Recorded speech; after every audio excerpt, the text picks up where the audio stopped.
save. Oh, there we go. There we go. Kick it up to 50. Yup. That clips a little bit. Let's go to 48. Law. There we go. Heyo. We're going to be here in 2, 1. Hey. What's up, guys? Good morning. Good evening. Good afternoon. Not good night. How we doing? FCA Baseball, hello. DJ Page, 39 months. Look at you. This is for you. I'm going to cheers you right now with a strawberry lemonade Focus Fuel. Just got another shipment in, guys. 10% off your order on thefocusfuel.com with code baseball. That's 50 milligrams of caffeine right there, bro. Delicious. Also got my merch on. Look at that. How we doing, Mike? Good to see you. Mets fan, what's up? What is up? Wait.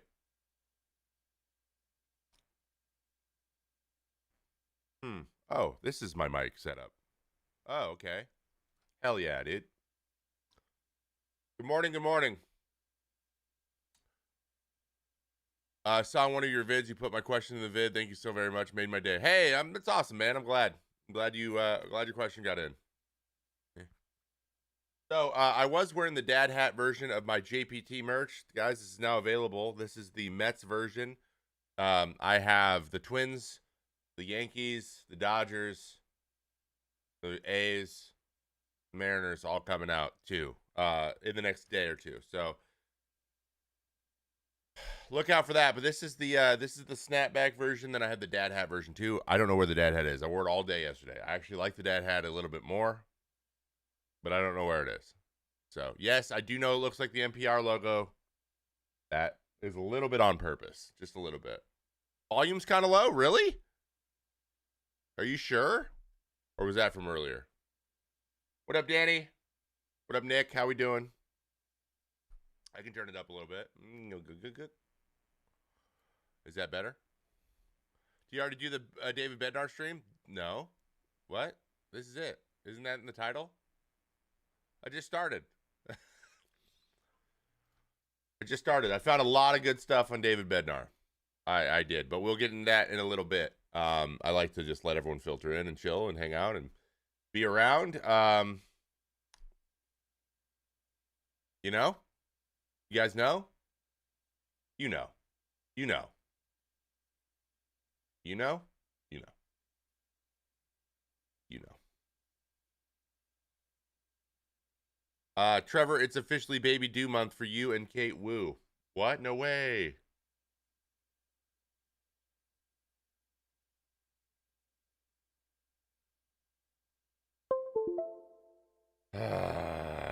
Sorry. Everything on this computer logged out. Oh my God, bro. Well, cool. I'm struggling this morning, guys. Like every single thing is just broken again. Like this happens once a month. Just I come in and then they're like, you know what? We're gonna log you out of everything you were already logged into. Now you gotta like, and then you're like, oh, try to use the password, dude. Are you fucking kidding me? Come on.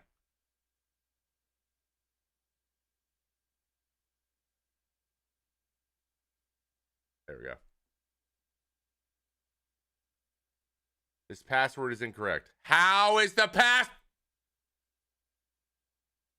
like how? It can't be anything but what I use for everything.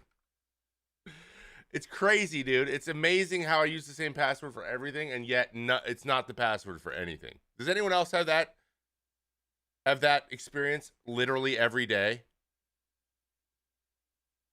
Why did the ESPN StatCache version stop? It was just 5. It was a test, Ehig. It was a test. Hey, what up, Mets fan? Good to see you. Welcome in. What's your ERA plus career? I don't know. Let me check. Like 97, 96, below average, I think. Let me check, actually. That's a great question. But you got to remember, I threw 110 innings as a starter, and it was really bad then. So it's really hard when you tank your stats as a starter to get them back up as a reliever. I'll tell you that much, playa. 98.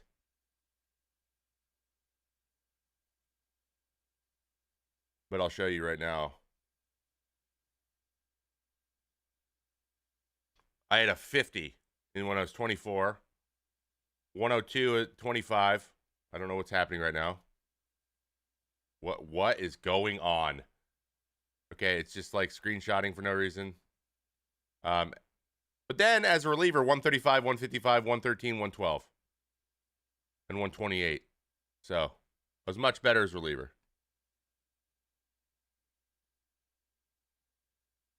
It's the create new password, so you do it. You cannot use a previous password, even though it's the password you know it is, and then it says it's not that.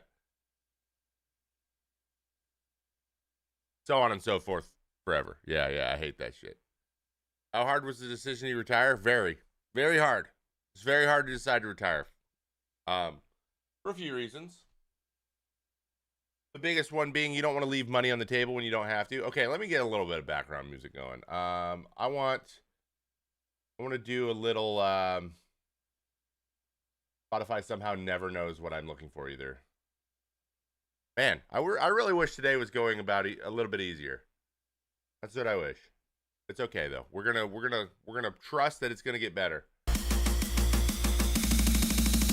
I swear to God.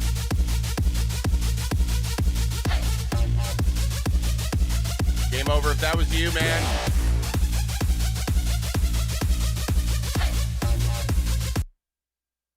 I don't know why the hell that was so loud today. Everything's very loud today, actually.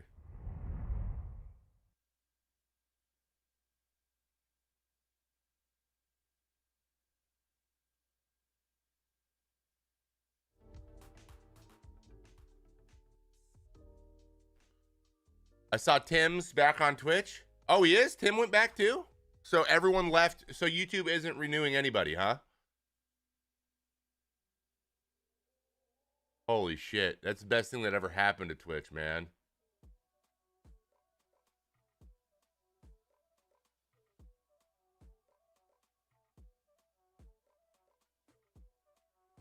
Gonna be back training soon to be ready for BP. What? What was your dream team to play on when you were a kid? The Mariners. Also, yes, we're doing nasty pitches today. So make sure you get your nasty pitches into the Discord if you have them. That is the Nasty Pitches channel in Discord. My brain is not awake. I am not awake. This is driving me nuts. Gotta trade my allergy medication. Poet the Cool, what up, dude?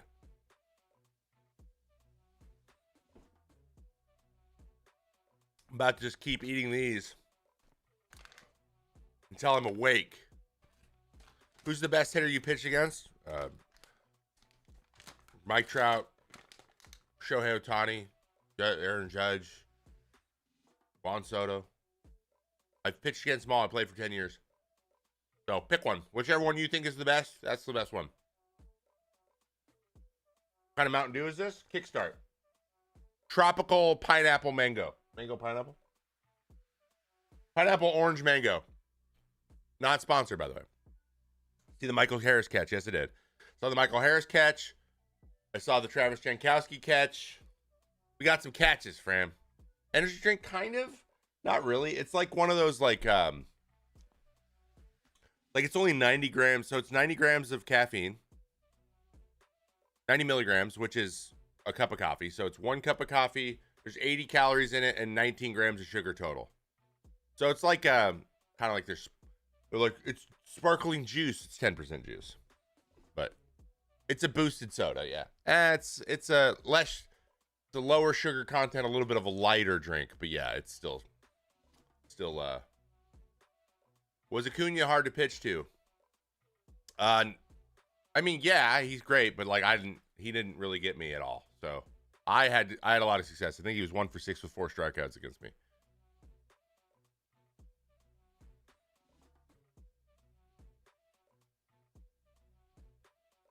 I want to try Baja Blast, whatever. Oh, yeah.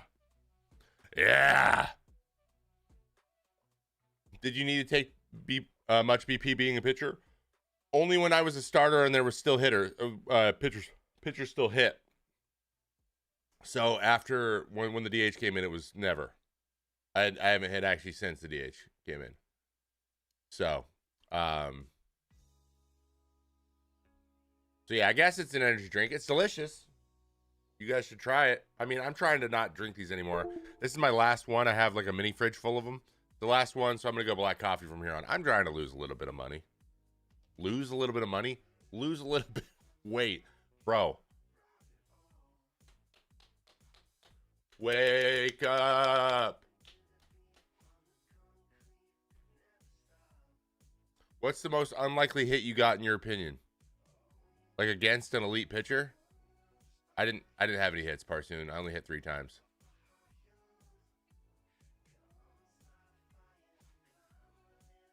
I enjoy interacting with fans during BP. We didn't shag BP for the last 5 years of my career. You remember the first time you hit 90? Yeah. I was a sophomore in high school. I think it was 16. Pretty awesome. I think it was my summer between sophomore and junior year.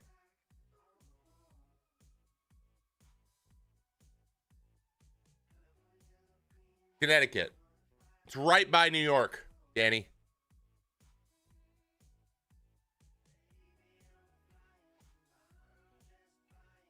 Much love from New Zealand. Lemux, what's up, New Zealand? I know you're all watching. I love New Zealand. We're gonna come visit someday, Kate and I, and young Madsen.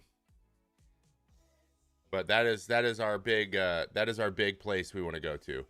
College I go to. I did not go to college. I was drafted out of high school. Road City visit. I love visiting Boston, Chicago.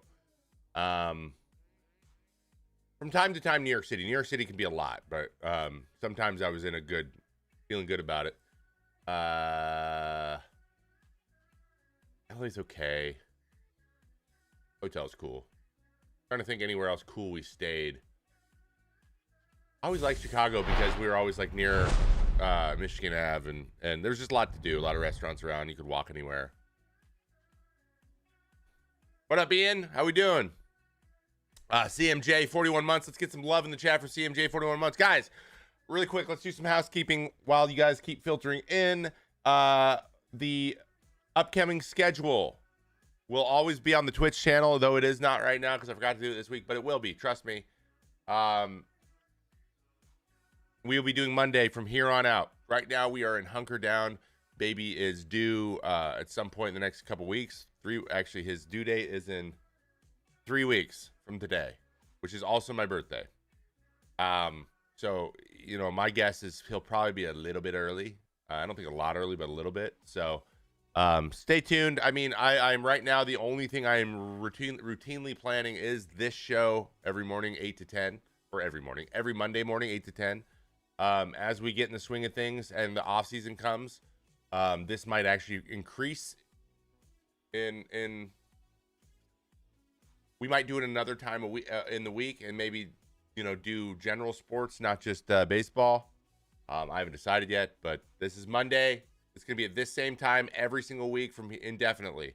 With obviously there might be a week or two where we take off because there's a child in the mix now. But did pitching ever feel like a normal day job to me? Yes, for like the last 8 years it did. Madsen was the name. I know that we're not. I don't know. Kate was a little iffy on telling everybody, but we've told everybody. We've told every single person that's even people haven't even asked. We've just been telling everybody because I love it. I love the name Mads.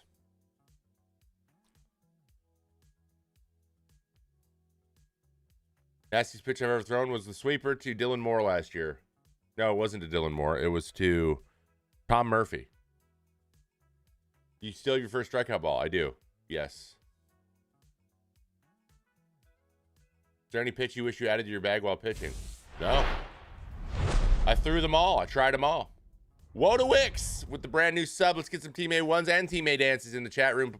please, please. By the way, YouTube, your emotes are on their way. So just taking some time to review. I don't know what's going on. I got to check in on that.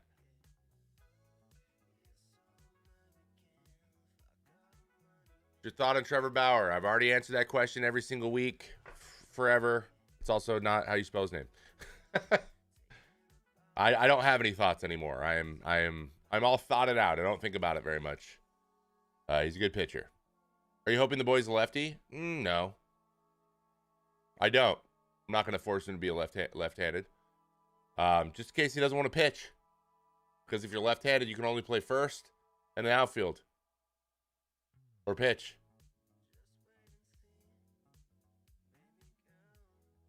How do you feel about the last month for the A's in Oakland? At this point, man, I want the fans to enjoy themselves.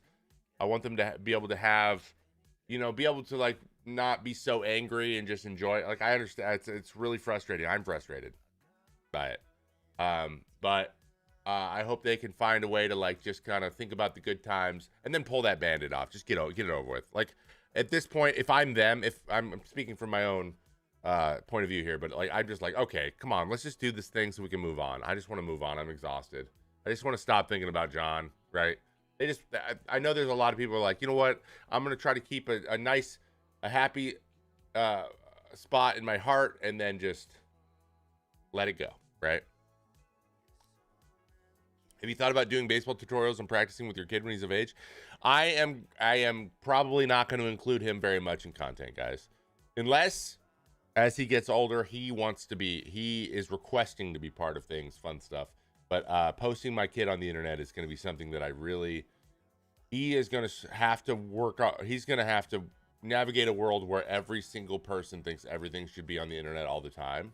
And it doesn't need to be. How much your autograph worth? However much the paper is that it's written on. Would you say you were dominant in high school? Yeah.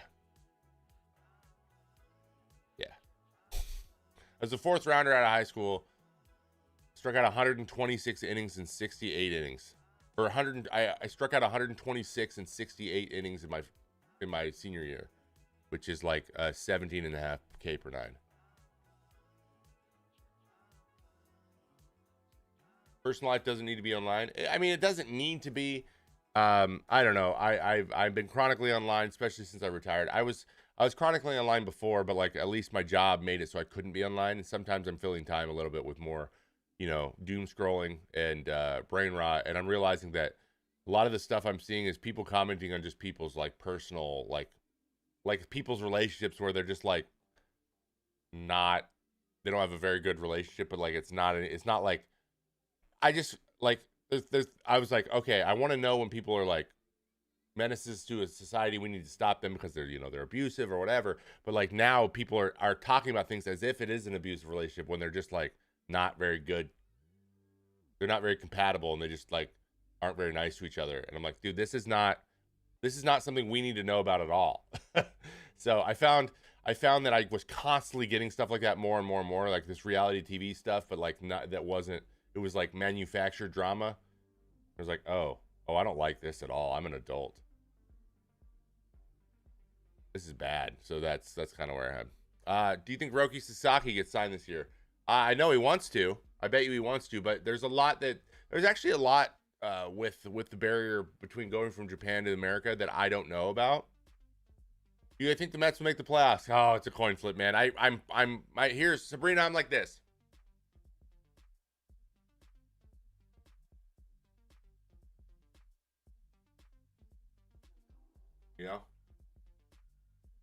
How good do you think you would you be if you always kept your cool mentally? I don't know, because I don't think keeping your cool mentally necessarily provides the thing that if you're keeping your cool mentally or you're not revved up and you don't have energy from that, I don't know how I would have pitched with that. I think that my energy, like the franticness sometimes played into like pressure and stuff, like getting revved up was actually beneficial at times too. So I don't think that is necessarily the better way to be. A lot of people, I know that's what coaches tell their kids all the time, but that's not, more nuanced than that. Do I think Pete Rose should be in the Hall? No. You don't get to like break the rule that's very clearly a rule and then appeal later and then be asked again if you still do the thing that you were banned for in the beginning and then say, yes, I still do the thing I was banned for the beginning and think that you should be in the Hall of Fame. Also, the Hall of Fame's a museum, guys. This is a hot take. I know you guys are gonna, this actually might piss a lot of people off, but it's not that big of a deal. But I also don't think that, like, I think that baseball is beautiful. I think the MLB is important or whatever, but only to a point. In the scope of things, in the big scope of life, like, being in the Hall of Fame is not going to make or break someone's life. You know what I mean? Unless they let it. But it's a conversation at this point. Like, yeah, some people just need to give up and just be like, I'm not going to getting in. But again, it's just a thing that's chosen by writers. So, like, you know, it's not that huge of a thing. You get more money, though. That's the thing. Like, you can continue making income off your baseball career if you're in the Hall of Fame. That's where if that's the case, if that's something that people are worried about, or like people who are not getting in need that, then now it has implications. But if you just want to be in there for the sake of saying you are, who gives a shit? Like, who cares? You know? It's just a thing you can say for the most part. That's most of it. It's a thing that you're part of a group of people. So, top 3 teams for Soto. I think it's the New York Yankees, the New York Yankees, the New York Yankees. And then the Mets and the Dodgers.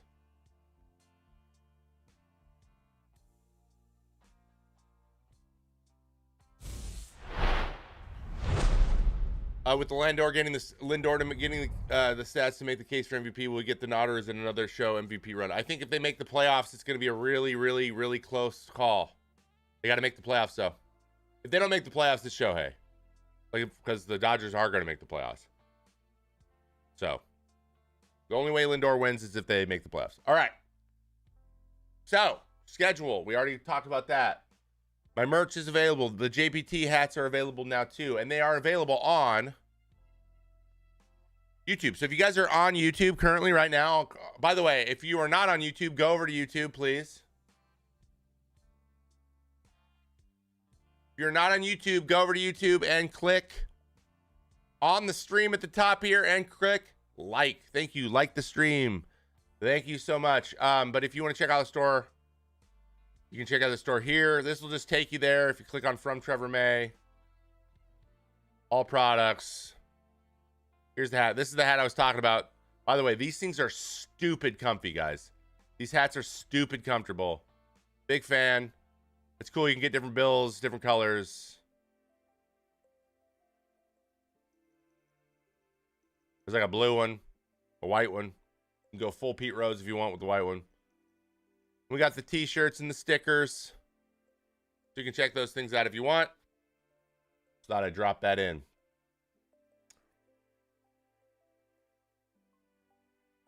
If Show gets 50-50, I think it's pretty much guaranteed. Yeah, oh yeah, and if Show gets 50-50, I mean, I feel like being the first one to do something, it gets it for you. But like the interesting thing is like Lindor's having a classic MVP season. Shohei's having a historic season. That's what happens. What's up, Undisputed Talk? How we doing, bro? What baseball team do I root for? Mets, A's, Mariners, and Twins. The dad hat one is nasty, though.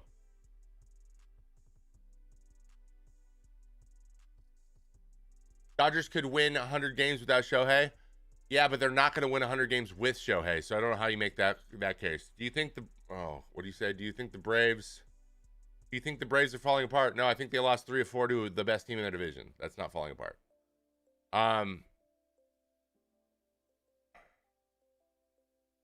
Did you ever play at Modern Woodman Park in Quad Cities? It's a high-level A organization. Quad Cities used to be short season A. No, or low A. I didn't play there. It was low A when I was in low A. It was the Sally League I was in. Do you bet on any baseball games? No, I'm not a huge fan. Well, I do fantasy a little bit now with our sponsor, Underdog Fantasy, which we will be doing some fantasy picks here in a little bit as well. Okay, so I want to point this out, guys. We have Mets Fan FC Baseball. You guys have just repeated your question about 4 times in a row. I they're long.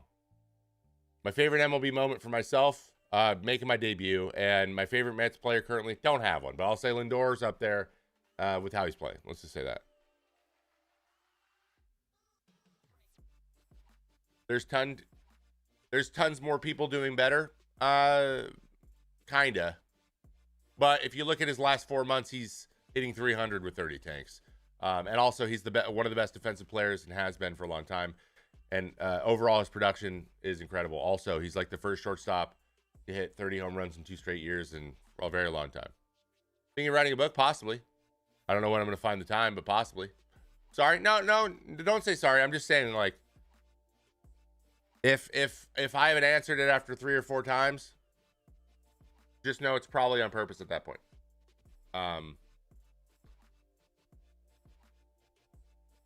Why were the games yesterday such high scoring? Just one of those days, man. Can the Astros starting pitchers keep this run up 100 run in 32 plus innings? I think the Astros can do anything because they've been to 7 straight LCSs. I have a teaching moment to start off today. Let's do a teaching moment. We're gonna teach. You guys want to learn? Of course you want to learn. Jesus, why am I so burpy? Let me open up the link. It's time to learn. All right. This happened on last Monday. Actually, this didn't happen last Monday. This happened a while back because this is Yimi Garcia on Toronto. But this is a tweet that happened a couple weeks ago. As a play I didn't see live, and I want to talk about it. Yimi Garcia. Hold on, let me turn off the audio again because every time I click on anything else, it turns back on. We have a pop-up. Pops up to first. Vlad lets it drop. Throws to first. Gets him in a rundown for the double play. Now, a lot of you guys may be wondering, why is that not an infield fly? Why is he do that? So let's break down this play real quick because I thought it would be a good way to teach. Right here, the pop-up. Look where Benson is. Benson has no intention of getting to first base before he peels off. So you can just watch him down here where, like, how he's like way off to the right, like out of the way.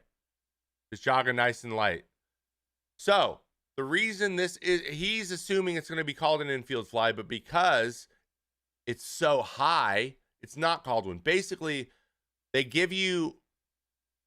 call infield fly when the ball is not high enough to allow one of the guys to be safe, if that makes sense. Usually it's the guy running to first.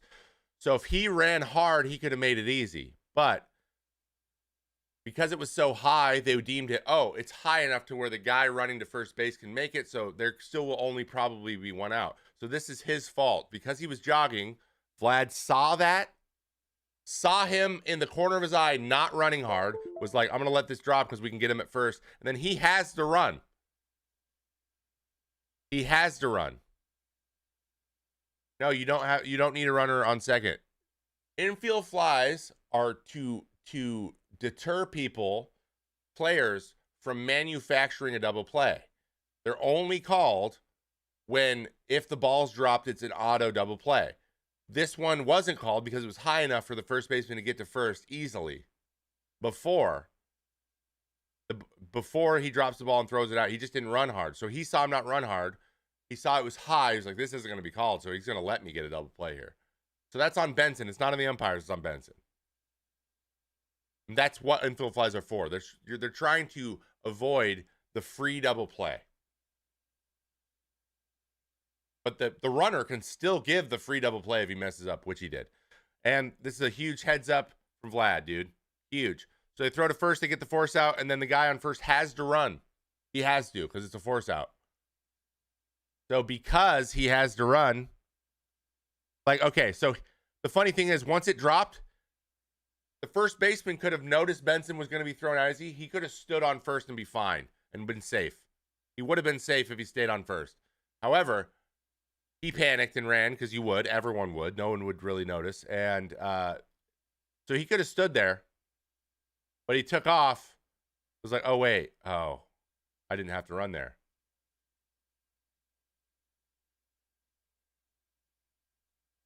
You proved Ted Williams wrong. We said pitchers are dumb as bread. I think bread's pretty smart. Dumb as a breed. I just read it wrong. I am dumb. Oh, no. Teddy ball game got me, bro. I got. Damn, dude. Damn. Damn it. Yikes. Brett is smart, guys. You heard it here first. Damn it. Dang it all to heck. So I saw that. I've had that in my list. I thought it would be fun to look up. God, do we have like I have to pee, guys. Do we have like a Jomboy breakdown? Let's see. Let's check Jomboy. You have a Jomboy breakdown I can play for you guys for 2 minutes while I go to the bathroom? That was pretty good. Ooh, what's this? First baseman delirious after flipping the dugout railing, everything you missed, but you never planned on watching. It's 7 minutes long. I need something like 2 minutes long.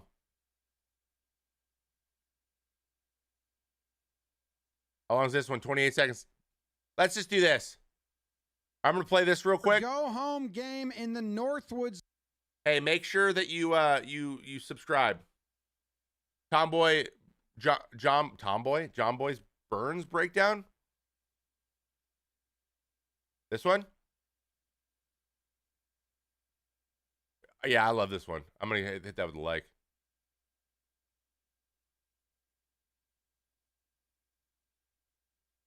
All right, I'll be right back. I got to go to the bathroom. Good. I got to pee so bad. I'll be right back. Inside. Okay, relax. What are you pointing at me for then, you piece of shit?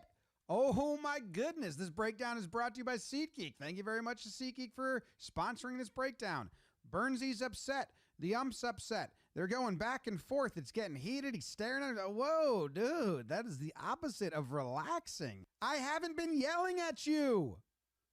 Okay. So what the fuck are you pointing for? Relax. Just stop. Oh my goodness. Now the manager's got to come out. Now, this face that he's making is actually the face the Orioles dugout's been making at his calls all game, and they've been chirping him. I guess it wasn't Burnsy, though. And this is the source of the frustration on low pitches. There you have it. Baltimore, all balls. There's one strike, but that one's in the corner. But anything low, all balls, okay? And you say, well, yeah, but look, Jimmy, those are below the zone. He's calling those correctly. Well, here's what the other team, the Mets low pitches look like. All strikes. So the Orioles are upset. I did a video on my show, Jimmy's Three Things, on the Talking Baseball channel. I do more deep dives, more technical breakdowns into stuff that I find really interesting. I love catchers' techniques.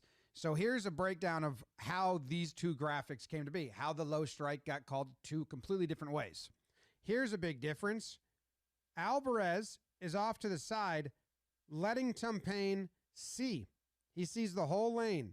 Nothing's in his way, where you got Adley is kind of blocking him a little bit. Adley is holding the target up the whole time. So Adley's glove starts up, right? Alvarez's glove starts down. And that means that Alvarez is letting the umpire see the ball the entire time on the. Yep. Oh, are they talking about framing? Yeah. It's funny because this looks worse to us. This looks better to us. But yeah, Adley's one of the worst receivers in the major leagues because he basically what that's called going down on the ball. By the way, we call it dunk city, dunking. Just when a guy does that, it drives me nuts. I hate it. I was so surprised Burns didn't get tossed for this. Yeah, it was to the point where I think the guy behind the plate was like, you know what? I'm wrong, which I liked.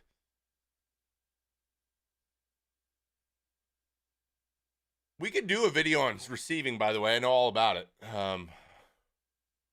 Which is wild because Adley was a really good framer last season. I think it comes down to fatigue, man. He seems tired to me. He seems tired to me. Sorry, guys. Thoughts on D-backs reliever Justin Martinez?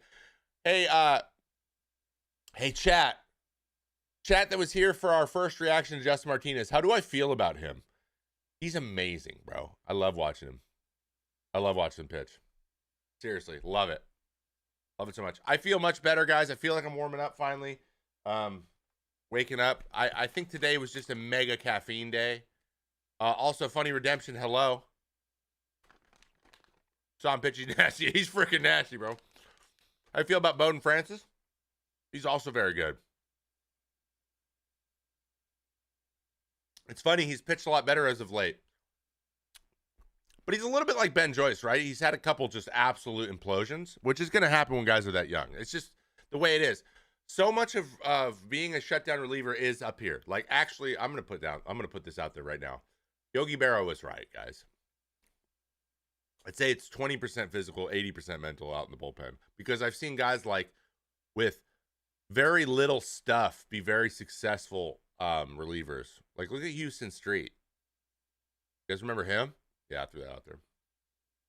Yeah, I said it. I said that name. Houston Street.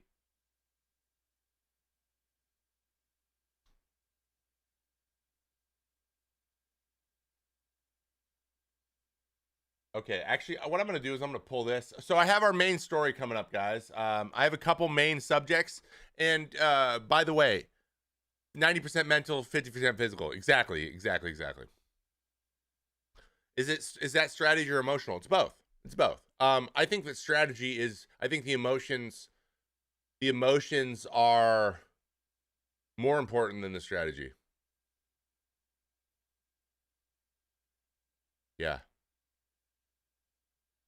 Pablo Lopez seems to be back to Pablo Lopez. Yes, he was my pick to click. So, of the 3 picks to click I did at the deadline, or at the trade deadline, All-Star break. So, what were my 3 picks to click? I actually want to check in on this. Let's do this real quick before we get into our main subjects, which I think you guys will find very interesting. Today we have 2 really cool things that I want to talk about, and obviously throw out questions as we go, guys. You like still the floor is still open. I'll try to keep track of some of the questions, and we get basically. I would like to catch up on a bunch of stuff at the end of the show as well, and that is like at about 10, switch over and just like answer all your questions. Trying to make that a normal thing. Also, by the way, structuring this thing really interestingly with a new production. There's a possibility that I might be working with someone who does it professionally to build like a cool, like a new overlay with some dynamic stuff with a scoreboard and all kinds of stuff. So we want to that might be coming. It's probably coming in the next few weeks, and I'm really excited about it. So this show is going to get elevated, but just remember.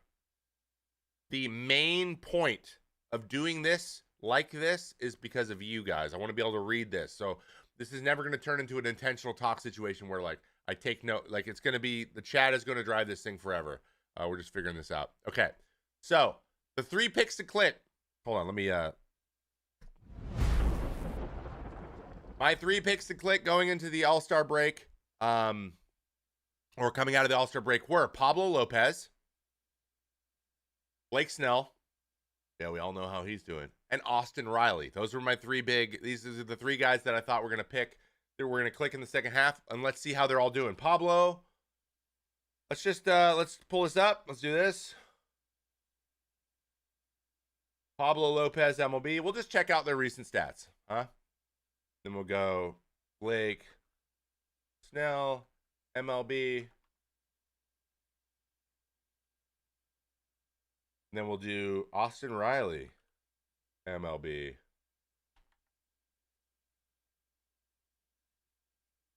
Where's the M? There it is.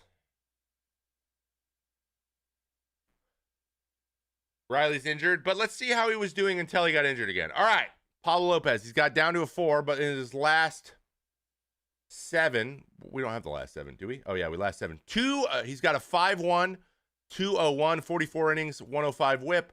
And a 3.5 in his last 15. I would say, check that one off the list. Pablo Lopez has clicked in the second half. I can also do splits by half. After All-Star break. Where is the All-Star break split? Oh, regular season. Pre-All-Star, post-All-Star. Post-All-Star, 192 and 8 starts. Would you say that's a click, guys? I'd say that's a click.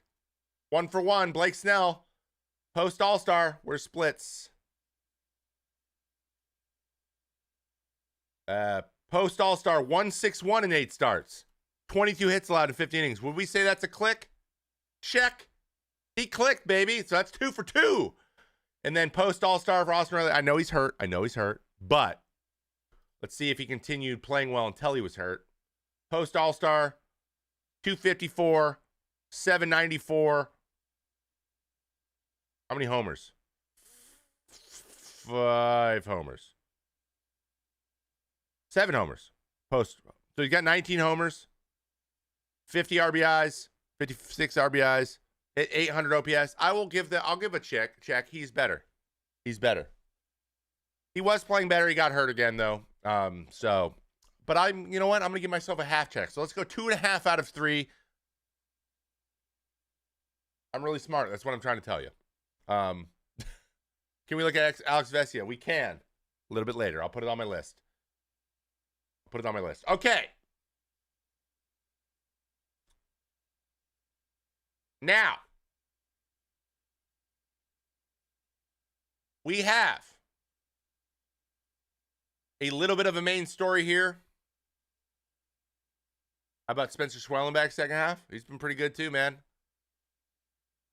Anything was better than the first half? For which one?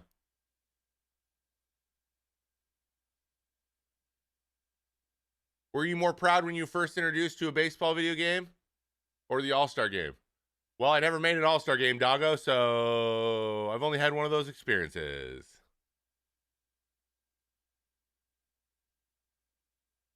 Anyways, one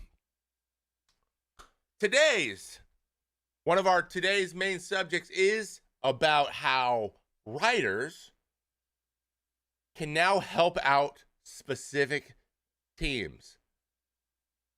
Now, if you're interested, we have to start at the beginning. I know that's kind of a confusing statement, so let's break that down a little bit. I'll show you what I mean. All right. There's a few things that I want you guys to know about, all right, that you need to understand.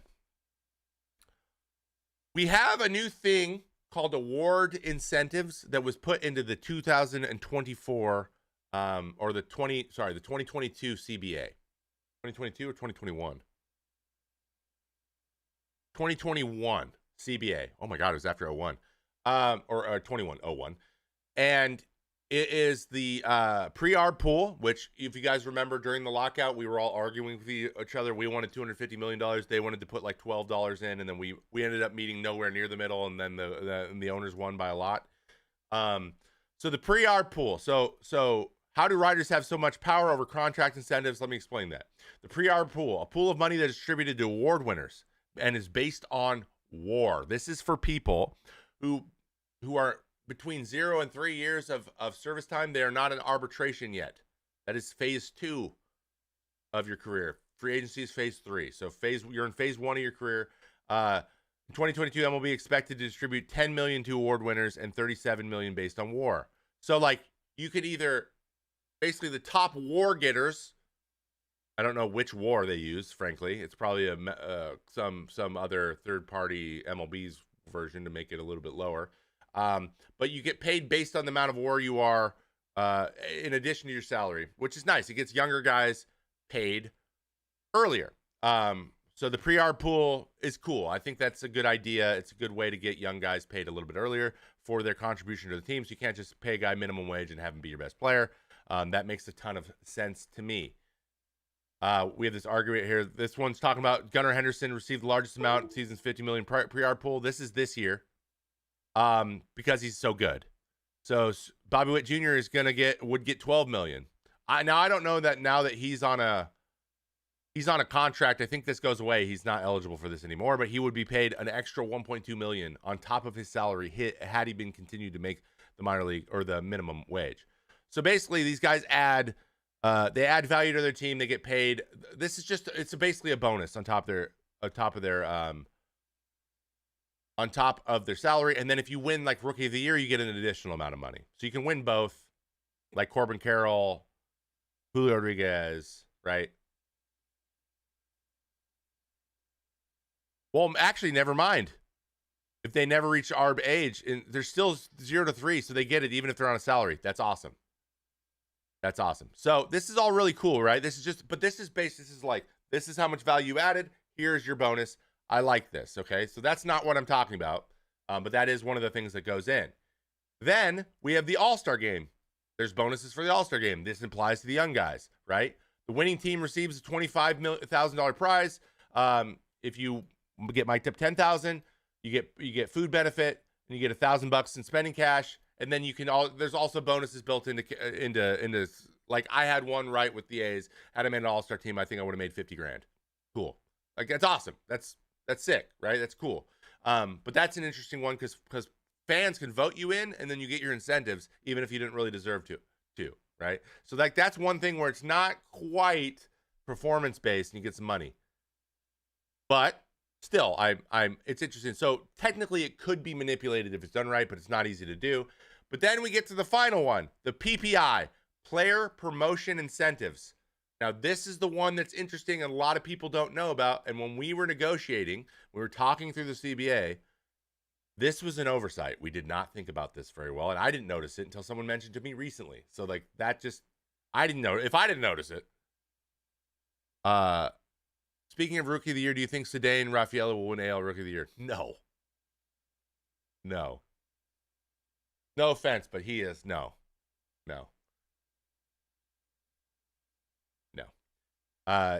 You can't strike out that much and have that low of an on-base percentage when the other guys are doing it better. Okay. The PPI, Promotion Incentives, a program that rewards teams for promoting their best prospects to the league. So if you notice, a program that rewards teams,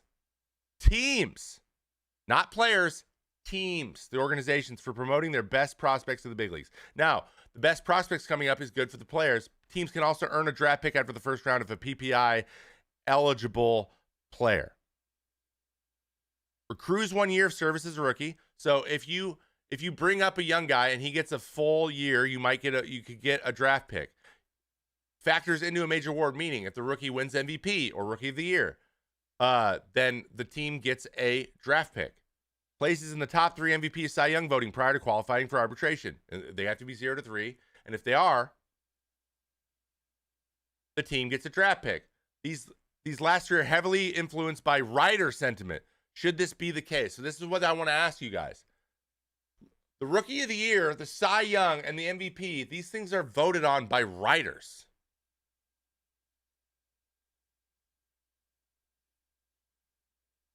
Right?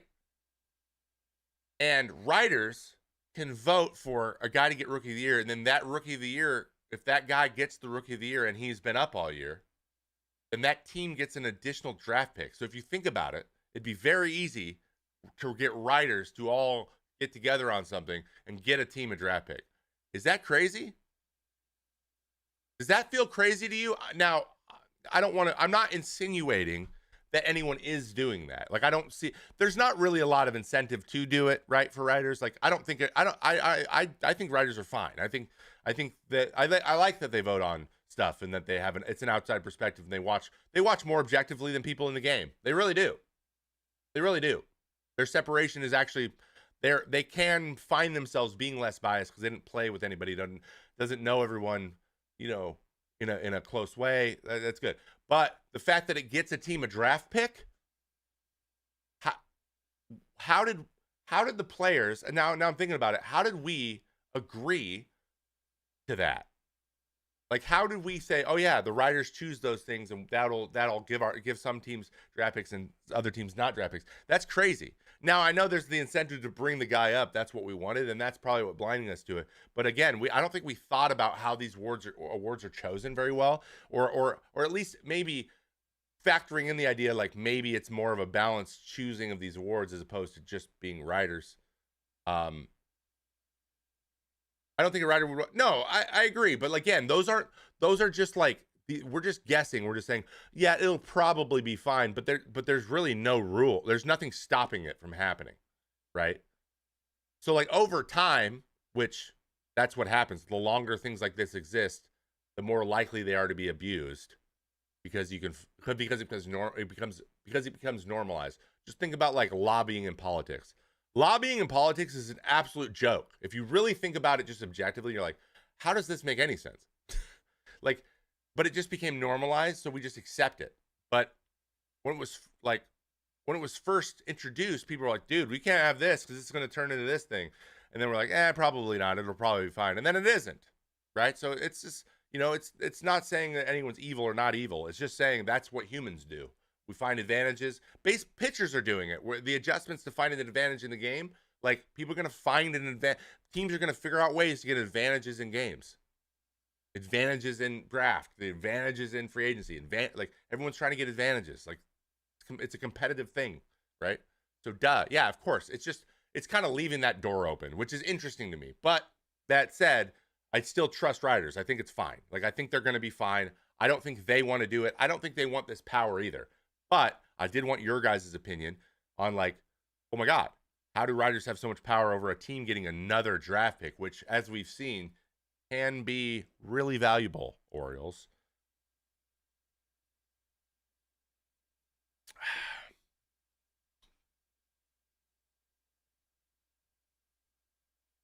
The writers probably won't manipulate it intentionally, but it does take the existing bias and stake something important on it. Yes. And then you can, like, I don't think like a team's gonna be like, hey man, we'll give you some money if you vote this way. But I can see teams putting out narratives, people creating narratives on their own to get their guy voted for, pushing it really heavy because it's going to end up getting them a draft pick. And then that could be influential. So maybe it'll be is indirect, but teams will do that. You're just pay attention, guys, as this goes on. I'm going to call this right now. In the next few years, especially until the next CBA, so this next couple years, teams with guys they've had up all year that are like in the running for the rookie of the year, don't be surprised if that narrative gets talked about more and more and more and more by those teams.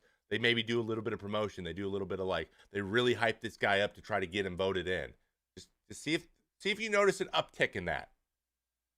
Just notice. Now, it might not happen. It could just be just such a little thing that never happens, but it's possible. And that would be an example of trying to get an advantage because it's sports and that's what you do, right? Isn't that interesting?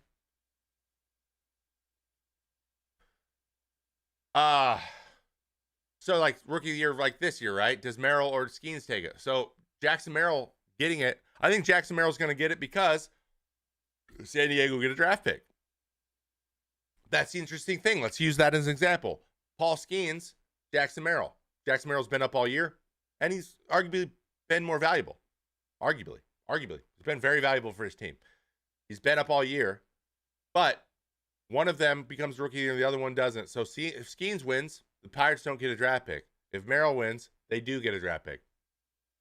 That's a little bit of an extra incentive. Just a tiny bit. Tiny bit.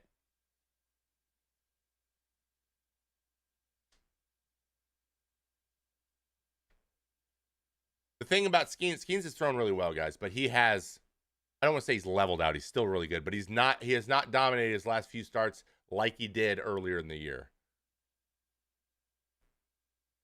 Yeah. So this is a mechanic it's coming into play for the first time kind of this year, right? Because Jackson Merrill's in that conversation. Colin Cowser on the other side, same thing. He's been up all year. Colin Cowser has, right? So like in the AL, Colin Cowser, get him a draft pick. But what about? Oh, right. This is why the Mariners had 3 first-round picks in 2023. Yes, because they called Julio up like a week into the season. Remember that? And he got a full year of service time. So you have to get a full year of service time. So basically, I think in order to get a full year, you have to be called up in the first 12 days of the season. Or 11 days of the season. So you need 172 service days to get a full year, which is 183. So basically, once you're over 172 in a calendar year, it just says you're 183. Just like you basically skip 11 days and then that's what you got, which is awesome. Austin Wells is AL Rookie of the Year, maybe. Who knows? Can you be optioned or no? You cannot be optioned. Or if you are optioned, you have to be optioned for less than 11 days, which you can't do as a reliever. Oh, wait, no, 10 days. You have to be down for 10. So, yeah, you can, but you have to come up the first day. Julio was on the opening day roster in 2022? He was, you're right. Yeah, did he break with the team? I thought he got called up like in April 5th. But same thing. Actually, I don't know if Austin Wells is going to be rookie of the year. So, anyway, to kind of put that in perspective, to wrap this kind of whole thing up, writers technically could collude. I don't think they will. I got to be very clear about this. I don't think they will. Ken Rosenthal is the one who talked about this with us on Foul Territory. He got really into the weeds on it. And I am with him in that, like, writers don't want this power. It's not like they lobbied for it. It's not like they want it. So, like, that, they actually want to keep their it's hard enough, like, trying to make your case for the choices you make, right? So to have this kind of be another thing they have to kind of rationalize sucks for them. I don't think they're going to do this stuff. I'm just saying it's possible now. And it's something that I didn't notice was possible until recently, which is interesting to me, which is really interesting to me. So I thought you guys would think that was interesting as well. A lot of people don't know about PPI, which is so fucking funny because it's called PPI. And it kind of has that same feeling as PPI loans during COVID. It just so happens to be called the same or have the same acronym, which is so funny to me. And just like, because PPI loans are notoriously abused, and entitlements given to business owners who were worried about losing income when they just pocketed it. PPP, sorry, not PPI. Yes, PPP. It's close. I knew it was something else. PPI and PPP sound very close. But anyway, that just happened to be a funny coincidence I noticed. It's something that could be abused.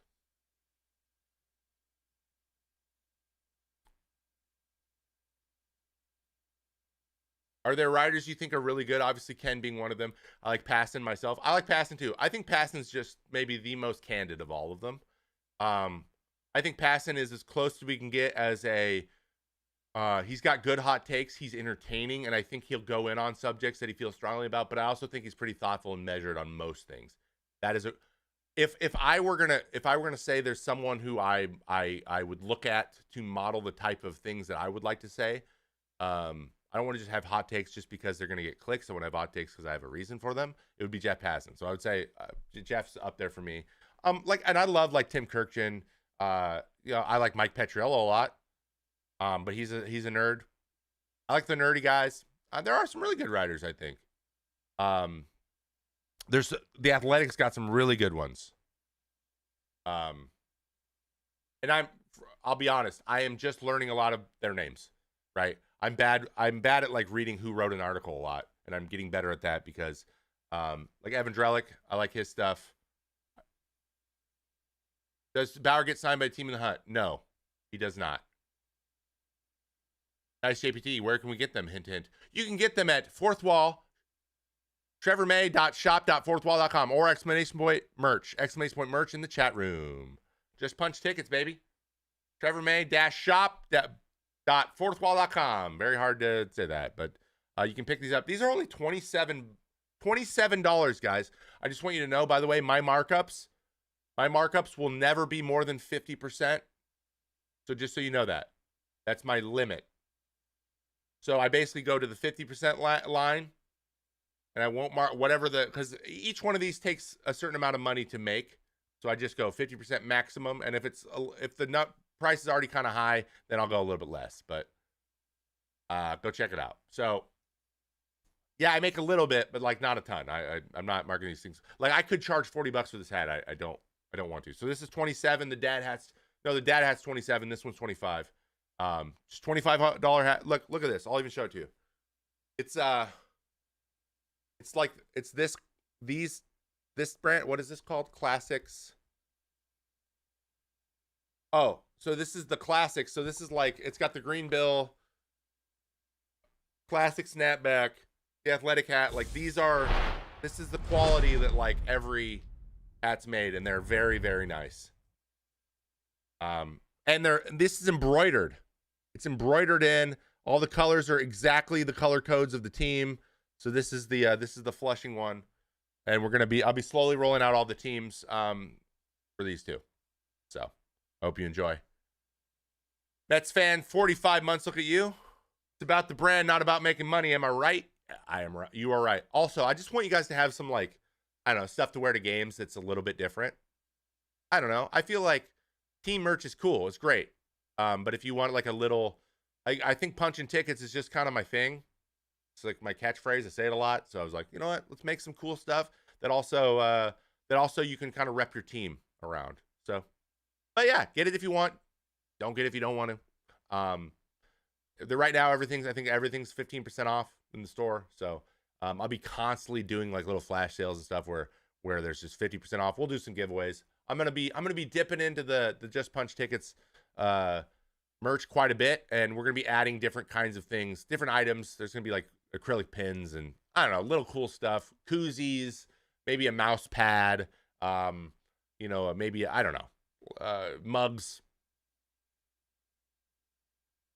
Man, whatever. But I was fortunate to have played long enough in the major leagues, guys, to where I don't need to make a main income. This is just all bonus stuff. I even have a STT with the A's colors to sell the team on the bottom, which I want to do. I want to do some special editions, maybe some City Connect versions. I don't know. I'm designing it all. I'm practicing in Illustrator, Photoshop, and After Effects. So this is kind of like it's a use case. Like I want to get better at this stuff. I need a project to be working on in order to continue to get better on it. So that's what I'm doing. But thank you for throwing out the merch. I appreciate that. Okay, in our second story, this was asked in the Discord. I went and looked in boys and girls. Boy.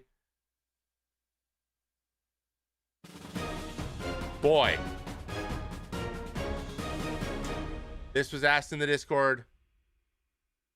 This is really interesting to me. People were like, yo, Trevor, what is going on with David Bednar? What's the deal? Like, what's the problem here? Right? So, David Bednar, let's look at his statistics on the year. I can't scroll down, so you're just going to have to see it here.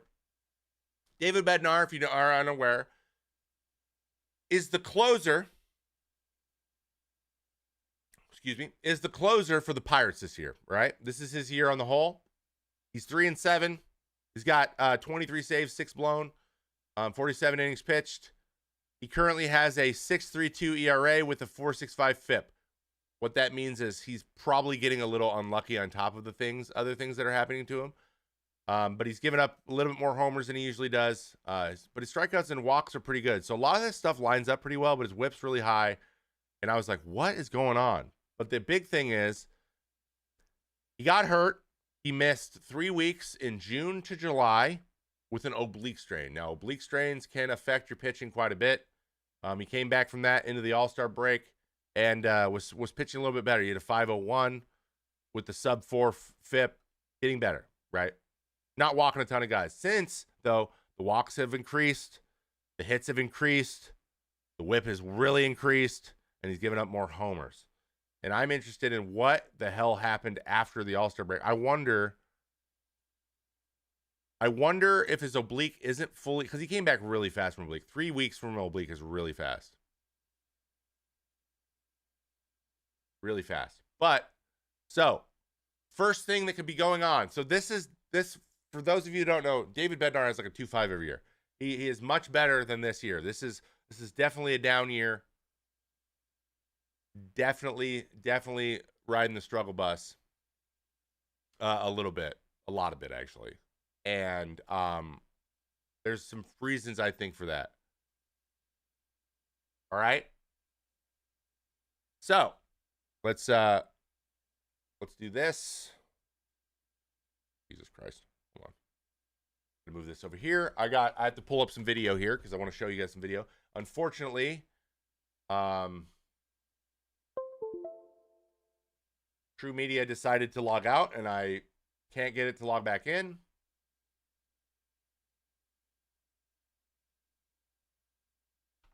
Hold on, let me try.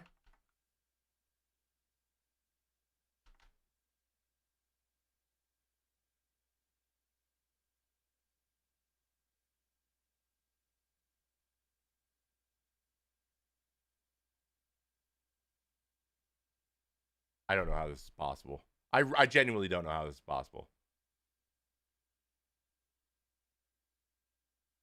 I have to reset my my password. So we're gonna do that now, because I can't do this breakdown without video. So somehow I have to do this. All right.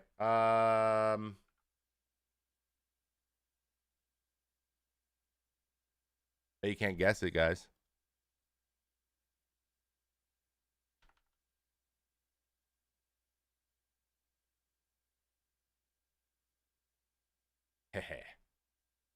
Passwords must match. Oh my god, dude. This is so annoying.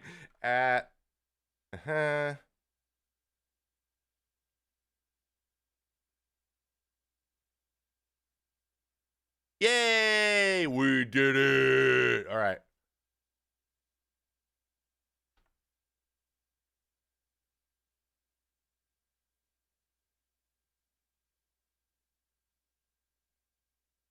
Cool. We're logged in.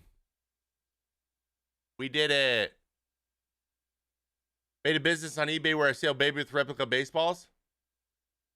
That's interesting. How do you make those?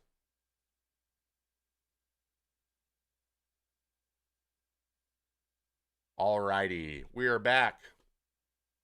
All right, back to talking about David Bednar.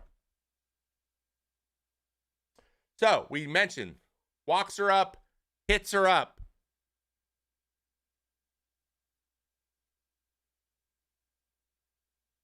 Walks are up and hits are up. Usually what happens with that is command. There's a command problem.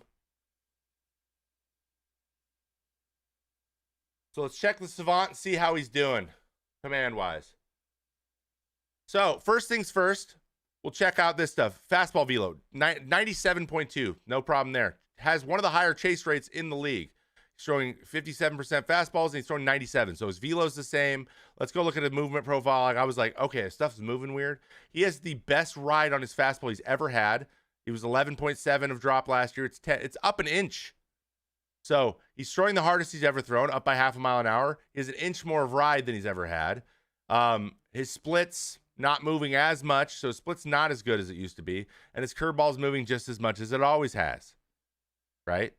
It's down a little. It's actually a little bit bigger, and it's down a little bit in velocity, but it's pretty much the same. So there's nothing glaring here. Nothing's changed in a big way. In a big way.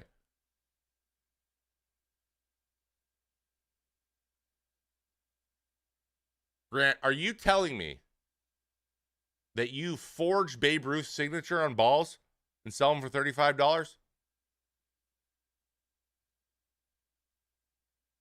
Anyway, sorry, I got distracted. Yeah, so the big thing is, though, his fastball's getting hammered. Why? Is there a big difference? Okay, what he had 12 run value on it this year, 58%. What's the difference? Batting average is higher. Okay, whiff rate's lower. So his whiff rate's down 7%. Expected batting average is up 100%. But look at this. Hard hit rate, same. The hard hit rate's the same. The rate at which they're being hit hard are the same. The put away, slightly lower, but not by a lot. Like, this isn't super glaring.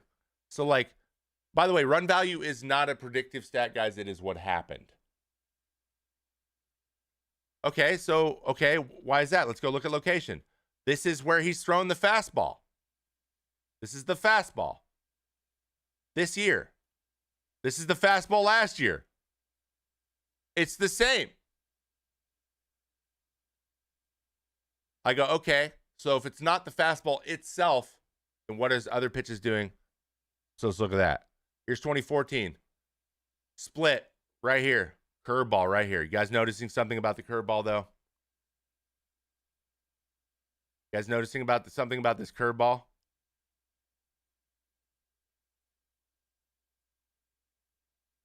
This is this year's curveball. Whole lot of hung curveballs.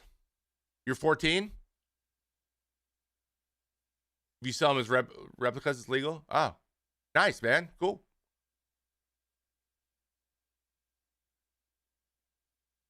It's actually kind of cool you're doing it by hand, frankly. So this is a curveball. Let's flip it back. 23. Are you serious? Okay. 23. This is his curveball. You notice how much more at the bottom of the zone is? And he's not spraying at all. There's no random dots everywhere like there is this year. See how much he's missed up here? So he's hanging the hell out of his curveball a lot. And he is a north-south guy. So basically his fastball is great when he can throw his curveball off his fastball. This year, his curveball has not tunneled with his fastball. His curveball has not tunneled with his fastball. His curveball's not getting hit any harder. His curveball's being, the results against the curveball itself are about the same, but what it's done is hurt his fastball because they can identify his fastball more easily. His splitter is good, but it's not great, and it's not a swing and miss pitch, and it doesn't move a ton, and he's had to rely on it more. This is the first time, I believe, in his career where he's had to throw his It is. No, this is last year. Wait. Oh, that's movement. Anyway, use. For the first time since his rookie, or since 2020, he is throwing his split finger more than his curveball. The last 3 years, he's thrown his curveball more than his split. This year, he's throwing it more than his curveball. The reason he's doing that is because he does not feel good about his command. And so here's what he's hanging meatballs. Let's just attach that. The common assumption is the curveball is getting hit hard. It's not, but the fastball is. And his curveball functions to make his fastball better. And this year it isn't. The past years it has. His splitter also isn't tunneling with his fastball. Though even though the command says it should be, but there's a reason that it isn't. And here's my theory. One, he's getting a little bit unlucky. There's a part of that too. So he's given up a couple 3-run homers that could have very easily not been homers, and it would change things a little bit. So there's a little bit of unluckiness, just a little bit. There's been a couple things where he made a good pitch and they got him. Just a little bit, but not a lot. You can't explain the whole year that way. I think he's tipping. He has 3 pitches, 2 of which are fastballs? No. What? Split finger is not a fastball. Split finger is a changeup. It's an off-speed pitch. Split finger is a splitter, which is a changeup, a type of changeup. All right? I think he's tipping. And here's why I think that. All right? There is a chance that David Bednar might be tipping one or more of his pitches. And if he is, they can then predict all of his pitches based on eliminating the one that he's tipping. So let's go look. There's something very interesting. I don't know if he knows this, and I want you to notice something. I'm going to play his first game of this year in the big leagues during the season. So, Miami. Okay? Let's hope. Let's get some audio off here. Okay? Let's see if we can see. I want you guys to notice something. When he comes set, where his hands are on every pitch. Okay, so just look where his hands are right here. Middle, see where they are? They're against his body. They're about mid. He's got a little bit of space here. And he's keeping his hands pinned to his body.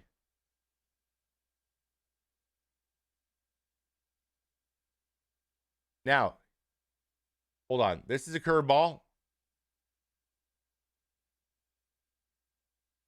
That's a fastball. Looks the same, right? I agree. It does look the same. So there's a couple things he does. First thing I want you to notice on this curveball. Right here, I don't know if you'll be able to see it. Right here, he has not gripped the curveball yet. And when he comes up, you're going to see his hand kind of like finish the grip. So you're going to see him grip it while he's coming to the plate. See how he went like there was like a push? He like kind of pinned it into the glove to kind of get the grip. So I think he goes light and then gets it tight when he throws. Okay? That's one thing. When you do that, when you push against your glove, the glove can close a little bit, and there might be something there. Probably not, but maybe. So this is his first outing. His hands are there. They're mid belly. Right? Oh, now on that. That's the one thing I want you to also pay attention to. This is a fastball. Watch how quiet his hands are. Watch how quiet his hands are as he goes through. Like as he's coming up, as he's getting his grip. There's no shaking of the glove. It stays pretty pinned. Then we got this splitter. Watch it here. Watch. So first of all, his glove's pinned. Then it comes away from his body. See how much it shakes? See how much his glove's moving there? You guys see that? See how there's like a little bit of space between his hand and his body? You guys see that? That little glove movement? Hitters can see the hell out of that. Do you know why? Because there's no space at all, and then suddenly there's like a little space. You can see space. They can't tell if the glove moves a lot, but they can see if it moves away from the body a little bit.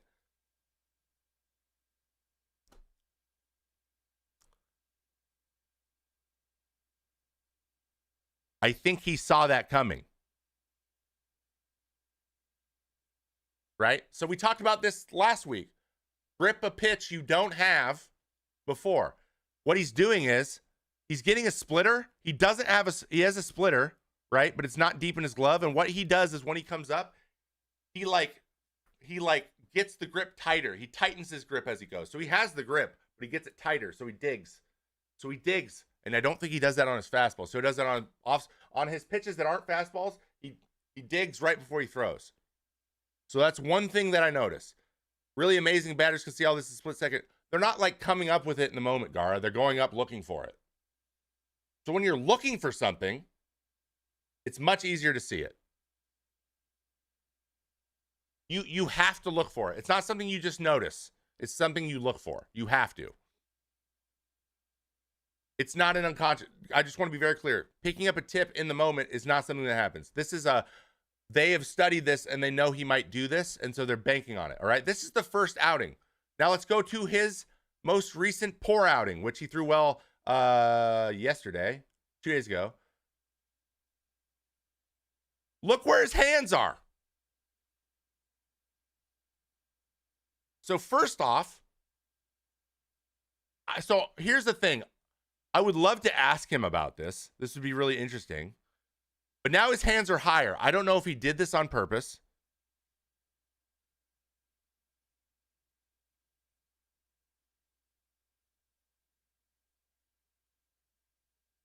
But like, look where they are right here. So he added. So now there's more. There's more stuff to see. So he was like this, and now he's like this. This creates all of this stuff to key on. They can key on his wrist now. They can see how his wrist is cocked. They can see where every arm is. They can create distance between. There's all of these different things he has to make the same every time. There's all of this new stuff that you have to make the same every time.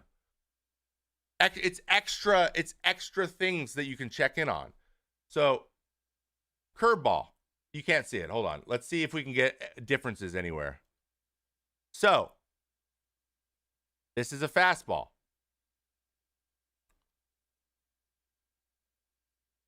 Cool. What's this one? Now, did you notice something there, guys? We had the fastball, and then what's he do as he's coming up? His hand goes down because he's pushing it in the glove again. So this is a splitter, guys. Look, this is where his hand, he's about to separate. This is what it looks like. Last pitch, same place for the fastball.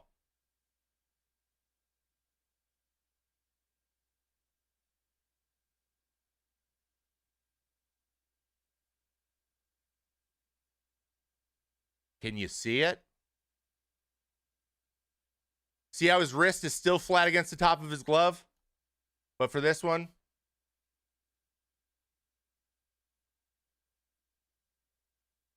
when he comes set, look how different that looks.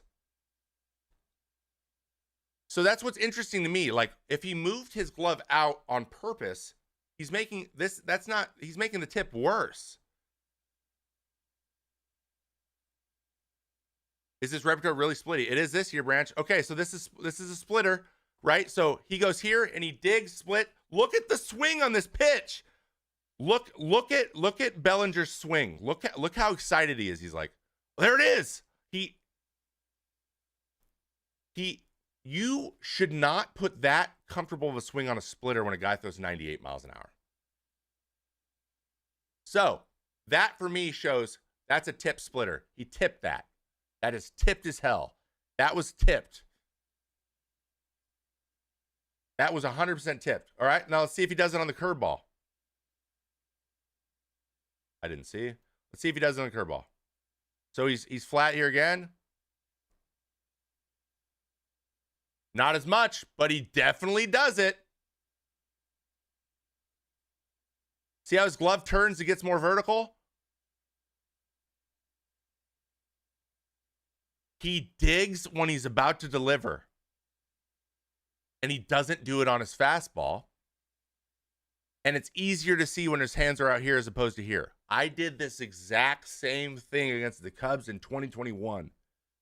I went from here to here, the opposite, outing to outing, and I gave up 2 solo homers on sliders.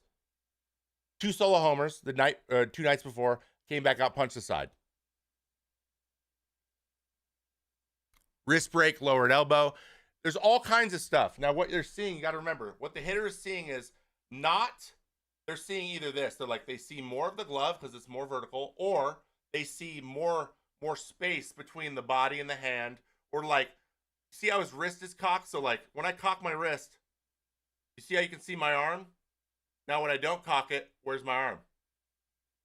When I cock my wrist, you can see my arm. When I don't cock it, where's my arm? See how that's different? You can see more of my back arm. So they're going based on where's the space here at the bottom of the elbow? Where's the space between here? They're not going, oh, I see the glove moving. They're going by, oh, there was a little bit more space created there, meaning he moved his glove. Does this stuff tend to stand around the league? Yeah. Not only that, when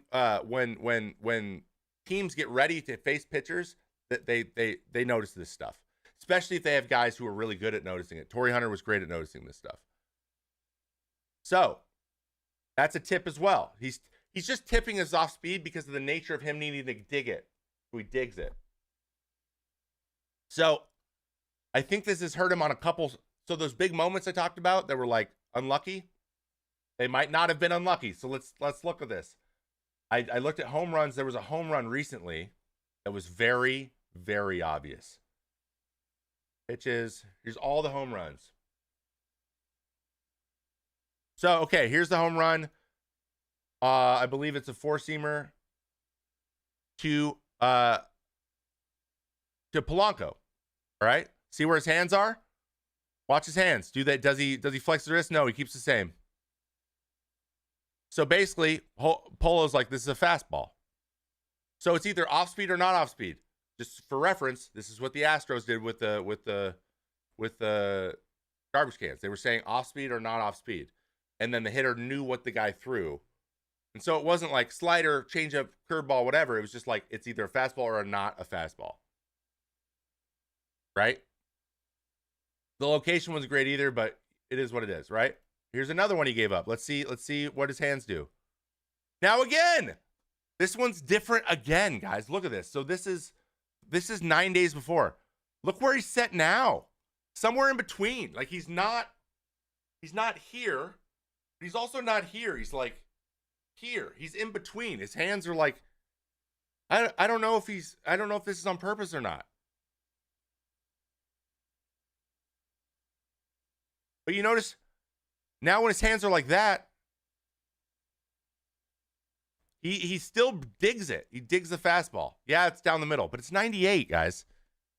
You got to get away from that. You got to get away with that sometimes. Here's another four seamer to Harper. Let's see what he does. How does he come set? Again, there's space between. This is the interesting thing. I think he wiggles his glove like crazy on this one. See how he wiggled his glove crazy right there? Why doesn't he just grip the split and curve before? No, he has the grip, but he has the grip. He just doesn't have it tight enough. So it's like I used to do this, right? Remember Greg Holland would be like, he'd be like it was just a key thing. I think what he does is he grips it tighter, but he does it as it's like a timing thing. So I used to do a little tap. Like a little tap. It was just like a thing you do. You tap the glove without bringing the ball fully out of it. Or some guys like push, some guys pull. Like it's just kind of part of it, right? It's an unconscious tick, but it's like it's usually fine. And he did it on a fastball here. So like that wouldn't really, this could just be a straight up bad pitch, right? That's just a bad pitch to Harper. Right there. Don't throw a fastball there. So I just think he got him there. I don't think that was a tip. But let's look at the splitter. There's a splitter in here. So this one, he's against his body again. So this is earlier in the year. Do you see his glove moving here? Look at this. Look how much his glove moves. What just happened?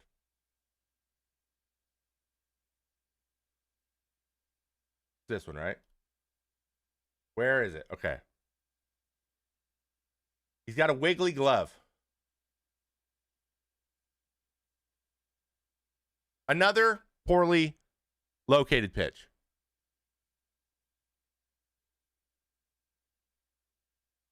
So I just think that was another one. I didn't see, I don't think they could have seen it because he was pinned. I think him pinning his glove against his body is a better thing to do. Let's look at Bailey. So this one, he's pinned again. Oh, but do you know what I'm noticing now? See how vertical his glove is? See how he's very vertical? He's not like this. He's like this. He's more vertical. Let's see if he did that on this splitter.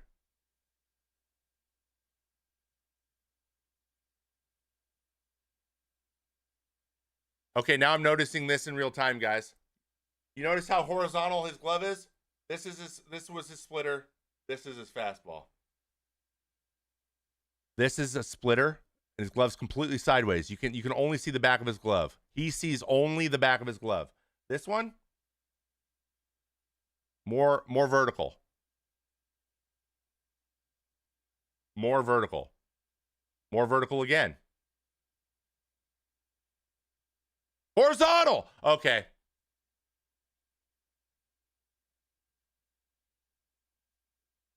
Does anyone have David Bednar's phone number?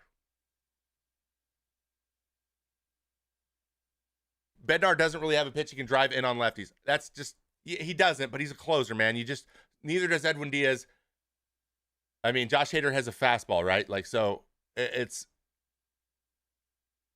can they use white gloves? No, you cannot use white gloves. White gloves is cheating. Splitter, sideways, shoving the ball into the glove. So what I really believe is he turns his glove this way because it gives him more leverage. So he feels better about getting in the grip when it's sideways.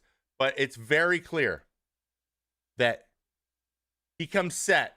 He comes set horizontally on his splitter and vertically when he was pinned.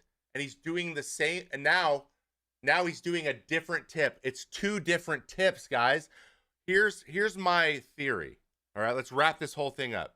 So I think that the biggest thing he's doing is tipping.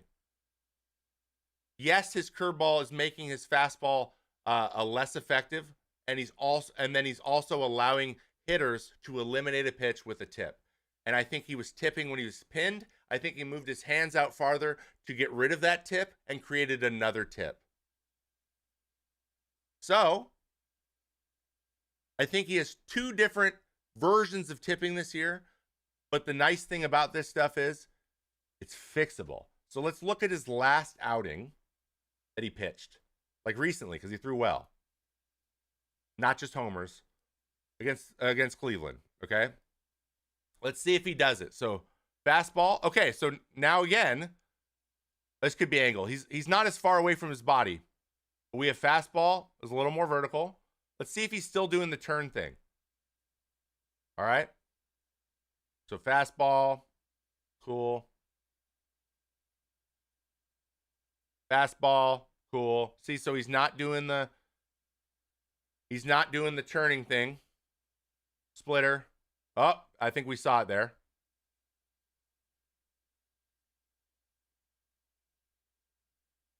He's going vertical again. Or he's going horizontal again. He turned his glove.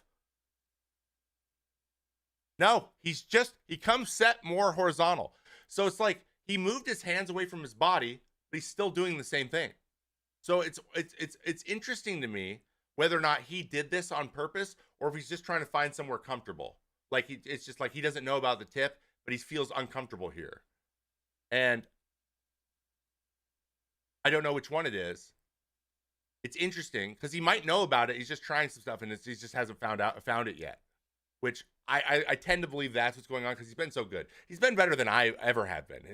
His career up to this point is better than any year I had. So like I'm gonna defer to him having better stuff than I ever had.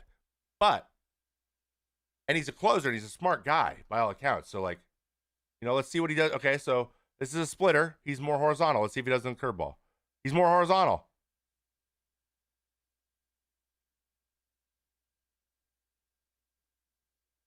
Little bit more vertical.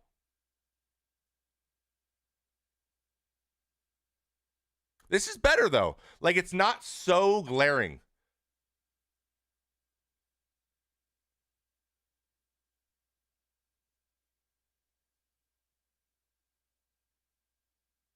That was better.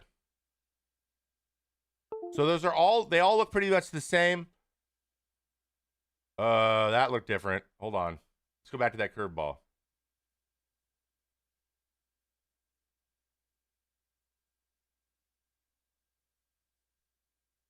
Yeah. When he gets the grip, when he does that tick, he turns his glove this way. So he flattens his glove out, and his hands actually might drop a little bit. So let's see. Like his hands are right here, right? What, like 2 inches below the swoosh? Oh. Oh. That's right at the swoosh. So see how his hands are higher? He brings his hands up when his knee comes up. And then on the curveball,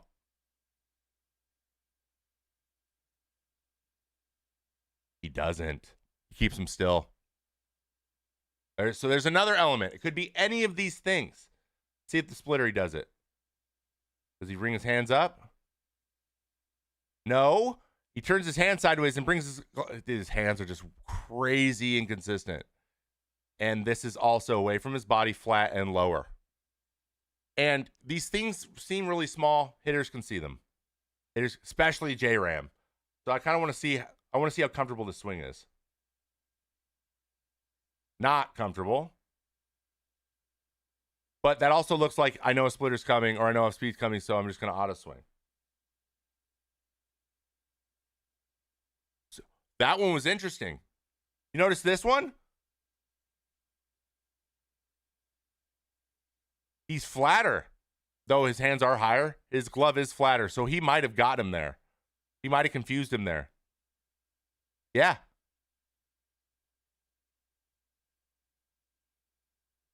Watch this reaction from J-Ram. Watch J-Ram's face. Okay. He gave him one of these. Okay, I was wrong.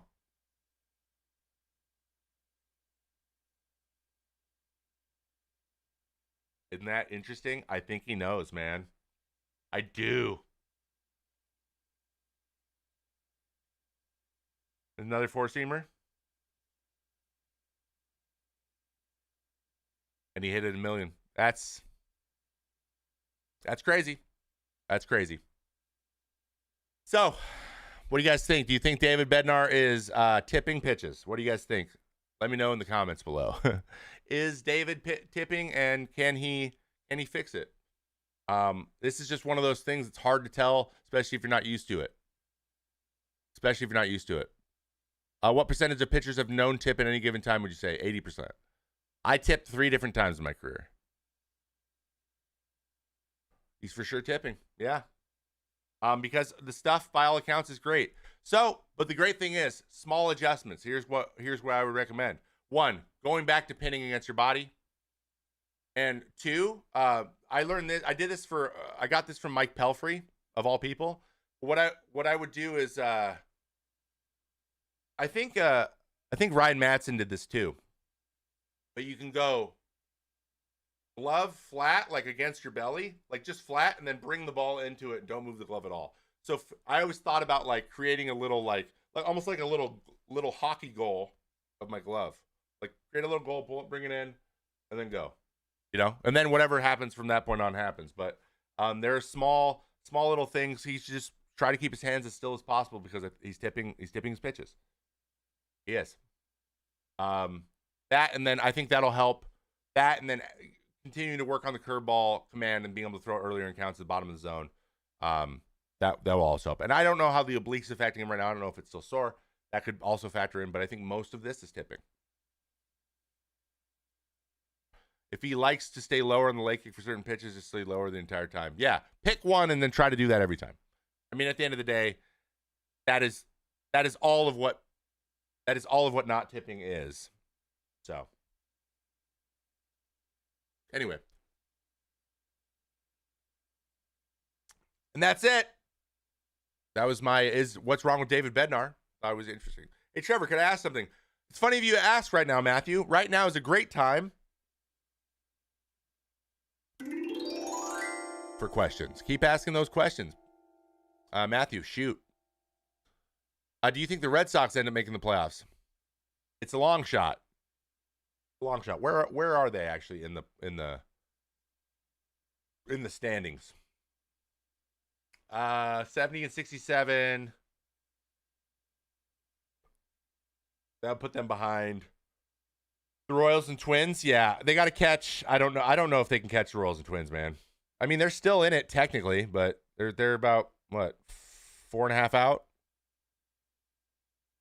So, should we do a breakdown of Alex Vesia? I think I have Vesia on my list. We can do Alex Vesia. I think the D-backs can win the West. Do I think they can win the West? 100%. Do I think they will?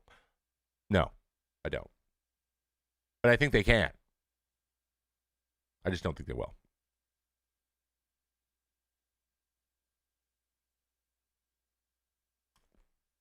Did you know they've given up the second most runs in their division? They've also scored the most runs in their division.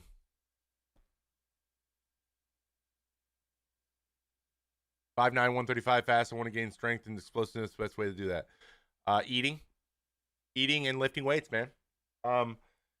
So you gotta be. What type of guy do you want to be? What position do you play? What types of thing do you want to get better? You want to get more explosive where? In your swing? In your running? Both? 135 pounds, you got to put on weight. Because your 135 is really small. Really, really small. Really small. I would say add calories to everything. When in doubt, drink a protein shake.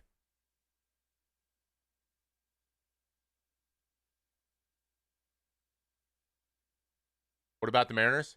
I don't think the Mariners have a shot. I don't think the Mariners are going to make the playoffs this year, guys. Sorry. They've scored 544 runs all year, which is still 124 more than the White Sox. Oh, my God. Angels' future? Who knows, man? They suck. They suck, and they always suck, and their owner sucks. I don't know. They should be better. I like their core, but we'll see what they add. Like, I like Logan Ahapi. I like Shanuel. I like Neto. I think they got some pieces. They need pitchers, man. They need pitchers. Who knows though? Ben Joyce turns into a legit bona fide closer. Then they have that locked up and controllable. They need some starting pitching. If they get a couple starting pitchers, man, they just go get one that pans out a little bit. They might be all right.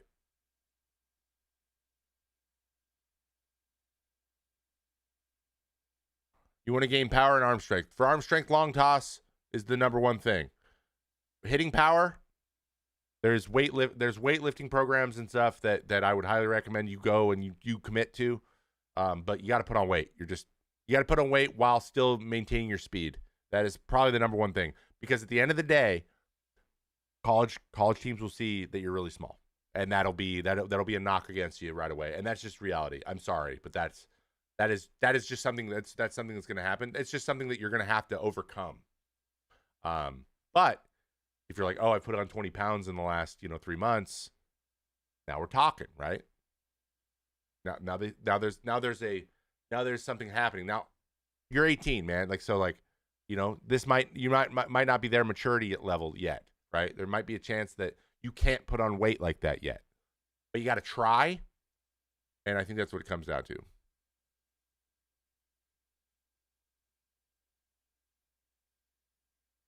Are the Rockies a playoff team if they fix their bullpen? No. It's not. Their bullpen is not the reason they are 30 games under or 26 games under. That they have given up 802 runs. Their starting pitchers like Freeland, Gomber, and whoever else. They just don't have the pitching. But again, you can't really blame it on that. All right, let's go check out Alex Vesia, because we have not done Vesia in a while. I want to see how he's doing. I know he's had a really good year, but I don't know how good of a year. I've heard good things about Alex Vesia, but I will tell you one thing: the strut around the mound when he strikes somebody out, I hate it. I've always hated it, but to each their own. He struts though. He's got a strut. Wow. Okay.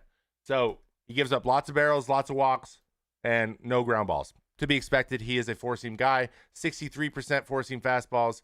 Though, as of late, he's come back down to earth. He's been throwing really well this year. 177 in 57 appearances, 5 saves, 70 strikeouts, 1 whip. Very good year.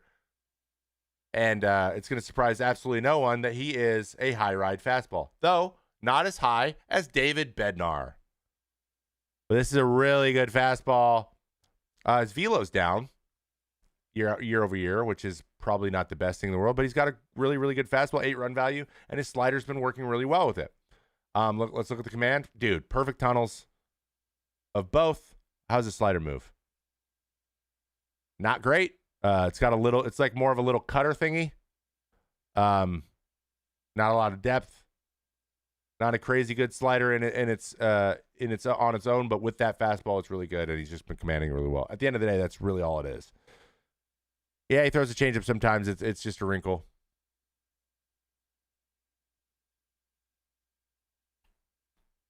Why do you think Robert Suarez is hard to hit besides him throwing 100 miles an hour sinker and four-seam? That's why he's so hard to hit, Curly. Like, it's pretty much that simple. Does he have a much lower arm slot? Wait, who does? Oh, his slider has a much lower arm slot. Yeah, the tilt. Is it arm slot or hand position? Oh, then Bednar, you mean? Oh, no, but his hand position's way higher.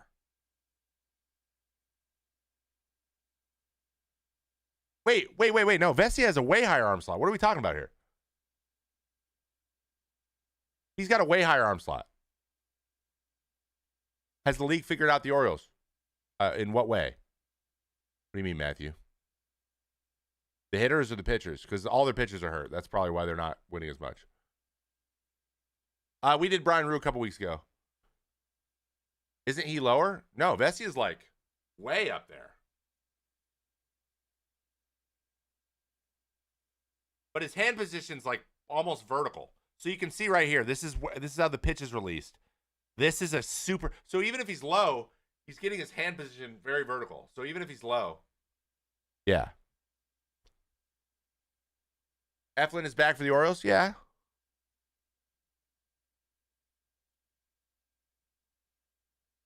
Are we talking about Patrick Corbin or Corbin Burns?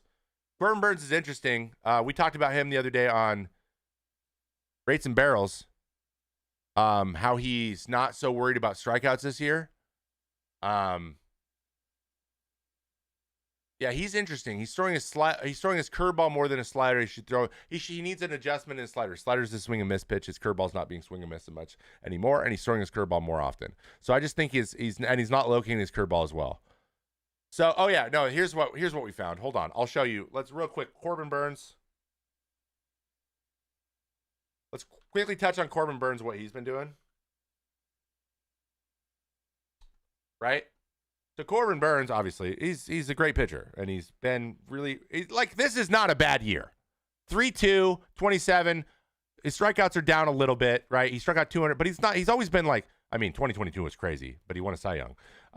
But last year, just over 1 per inning. So it's he's not that far behind. It's not crazy. And the whip's pretty much the same. So he's having a good year, solid year. But one thing that I noticed big time is slider command. Look where the slider is at most of the time. It's a ball. This is a ball. And I think he's just not as confident in this pitch as he is in this pitch. He's been throwing this more often. But if we go look, I think it comes down to command, how he feels about his command. His curveball is a 3-run value, and his slider is a 4-run value, but he's thrown his curveball 180 more times. So this isn't bad per se. This is all really good. This is just better. So if he wants more swing and miss, he's got to throw his slider more than his curveball this year. Because his slider is just the better pitch. As you can see, last year wasn't the better pitch. He had a 1-run value. Actually, by all accounts, it was better than it's just as good as his curveball. So I think he's just stubbornly holding on to his curveball and throwing that a little bit too much. Literally, I think a 2% shift and just throwing a little bit more sliders in curveball counts will get him the swing and miss that he's been having in the past. If he threw the sinker more, would that slider command play better? Maybe, or he would get more chases on it. But you can't get only chases. You have to throw, especially when it's 90 miles an hour and doesn't move as much. He has to throw it in the strike zone. He has to be able to throw the slider in the strike zone. If they never see a slider in the strike zone, they just will not swing at it. Because the curveball and the slider don't look the same. They look like different pitches.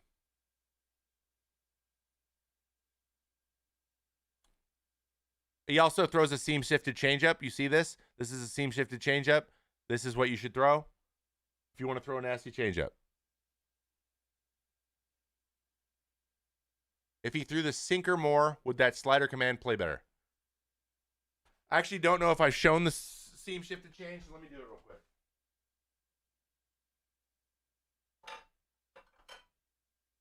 My 5-inch inseam shorts. All right, this real quick is the seam shifter. I think we've done this. This is how I shoot through mine. When I released it, it was a little bit supinated. And it spun a lot like his. So I'll pull his back up. So you can see, I'll pull it right up there. It's right here. So this changeup spins like this, right? And then goes this way.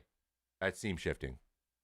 So when you throw it like that, and it goes like this, if you can see, on this side of the ball, there's the horseshoe, and see how it's rotating around itself? So it's creating a pocket of air. Same thing's happening on this side. But more so. So if you cock it, this circle on this side of the ball is a little bit bigger than this one. So the air catches it, pushes it that way. That's what seam shifting is. What do you think Burns gets in free agency? I have no idea, bro. Free agency is a shit show. Wheeler type deal? Yeah, maybe. He could get a Wheeler type deal. I think that a Wheeler type deal or a Nola type, he's a little bit better than Nola. I think a Wheeler type deal is a good call. I could see him signing like a 6 for 50 or 150, 7 for 170. He's on record wanting the Cole deal. Well, he's not going to get it.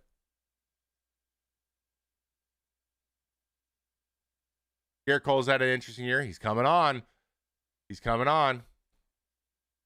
Any September call-ups to watch for? All of them, Paul. To be honest, I am still getting up to speed on the prospect pipeline. That is my big off-season homework, is getting caught up with everyone's top prospects, knowing all their names, reading all their scouting reports, and getting a little bit more into that world. That's just not a world I'm in heavily yet. So that's just the way it is. It's just the way it is. Do you think it has to do with this being a free agent this year, not want to tweak usage and such?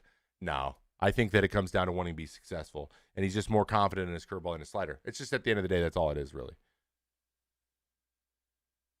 That's all it is. Troy Taylor has been a good call for the Mariners. He really has. That's not surprising at all. I saw his debut on Sunday Night Baseball, and I was like, this kid's going to be good. This kid's going to be good. He's going to be throwing big innings for them going down the stretch here.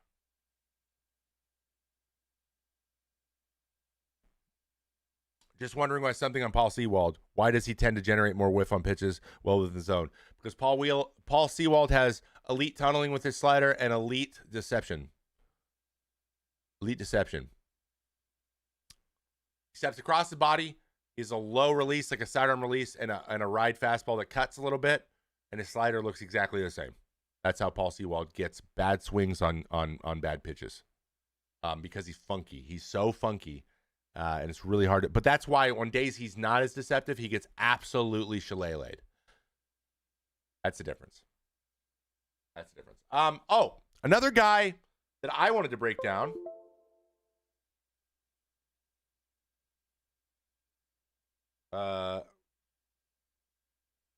Is it Yiner? Like that?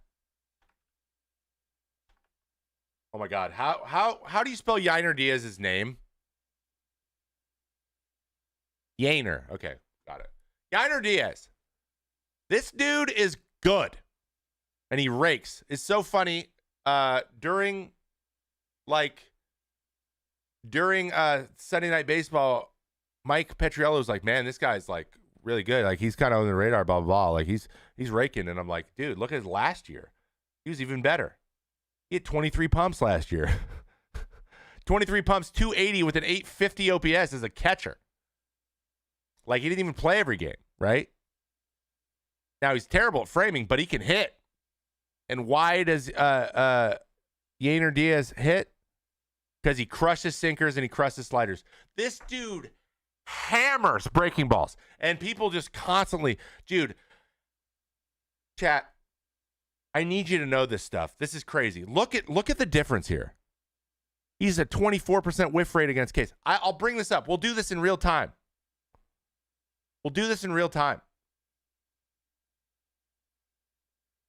So, it's Yainer, dude. Yainer. I know it's Yainer. I'm just saying Yainer to... Okay, guys. This is Yainer Diaz this year. This is the slugging. This is where he hits everything the farthest. All right? If we go to expected WOBA, this is the most expected damage, and these are walks. Look at this. You see this? Okay. Do you see this angle? His barrel travels here the best, okay? Which means this is wide open. Let's see how he handles breaking balls in general. So let's just filter this out for just breaking balls, all breaking balls, curves, sliders, and sweepers. He's hitting 313. Look at this. Now, if you get it down there, you're fine. But he's like Judge. If you don't get it down there, which is the majority of them, he hammers it. He's never off of it. Ever. Never, ever. Never off of it. Okay? This is breaking balls. All breaking balls. You guys want to see off speed? This is all off speed. Or soft. Where's it's soft. Changes and splits. What's he doing on that? He's hitting 171. No damage at all. None. Zero damage anywhere except when they're elevated, which this is not where you're trying to throw a changeup or splitter. And let me just show you where his whiff is.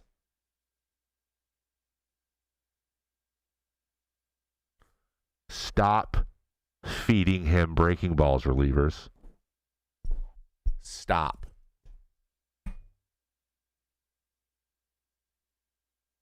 This is what drives me crazy. So I don't want to throw any shade here, but the guys who go out there and just head ass breaking balls all day and never They don't want to know anything about the hitter, and they're just going to do it. They're going to go up a guy like Yainer Diaz, and they're going to make a mistake and get punished because they don't want to know about it. He cannot hit a changeup at all. Like, zero. You don't need a good one. You just need one.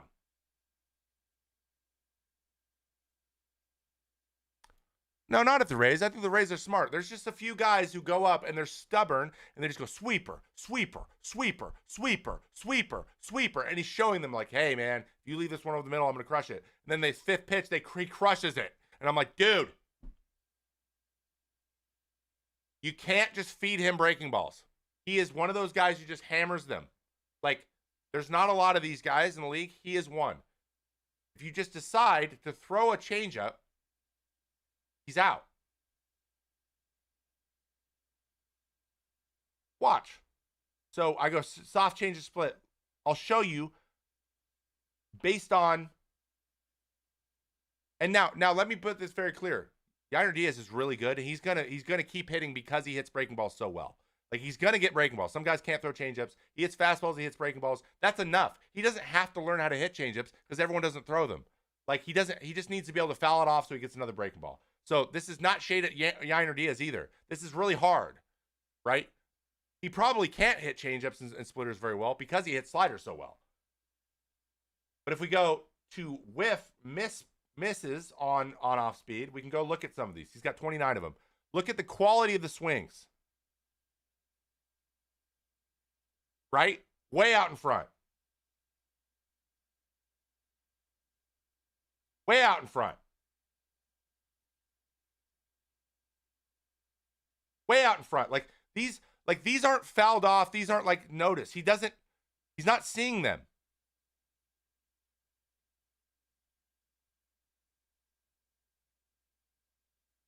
It's fooled. He's getting fooled. He gets fooled.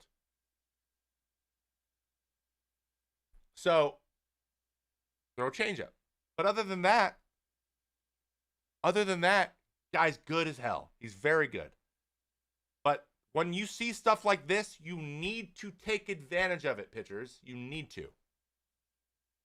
That's a gift. It's a gift. What do you think about the Padres getting Diaz?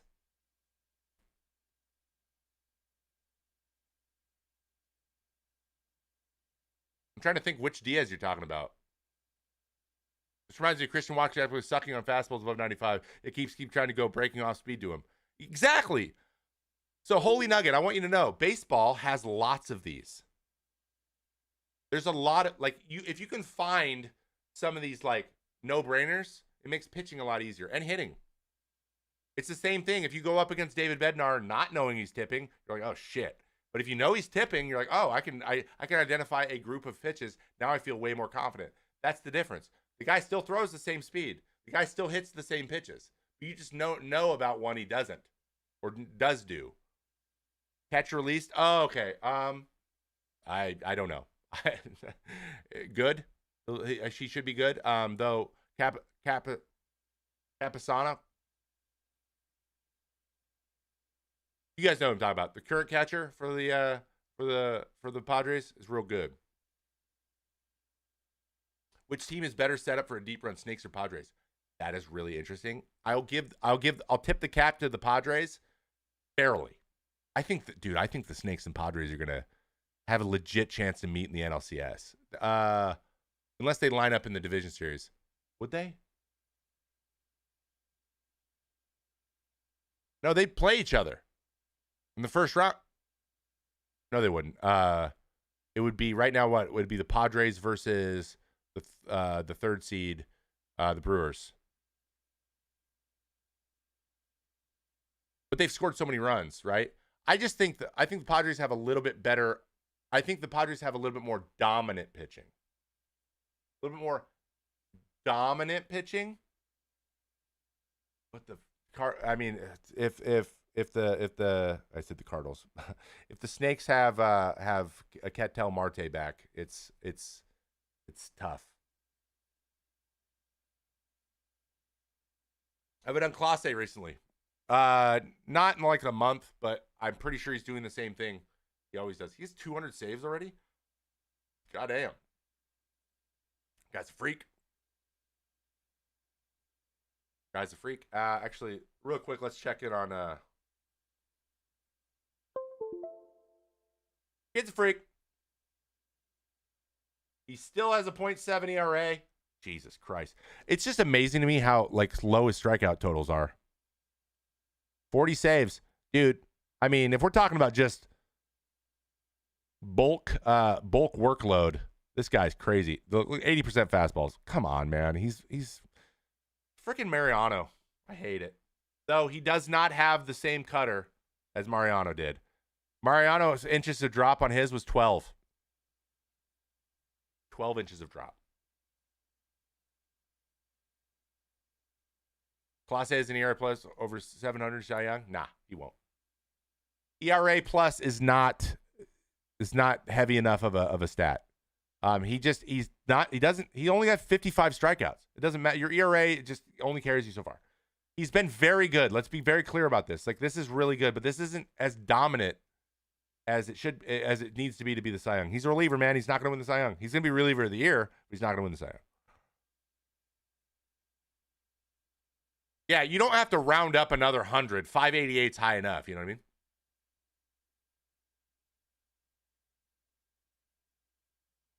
Class A's 2024 is remarkably similar to Zach Britton's 2016. Let's go look at Zach Britton, actually.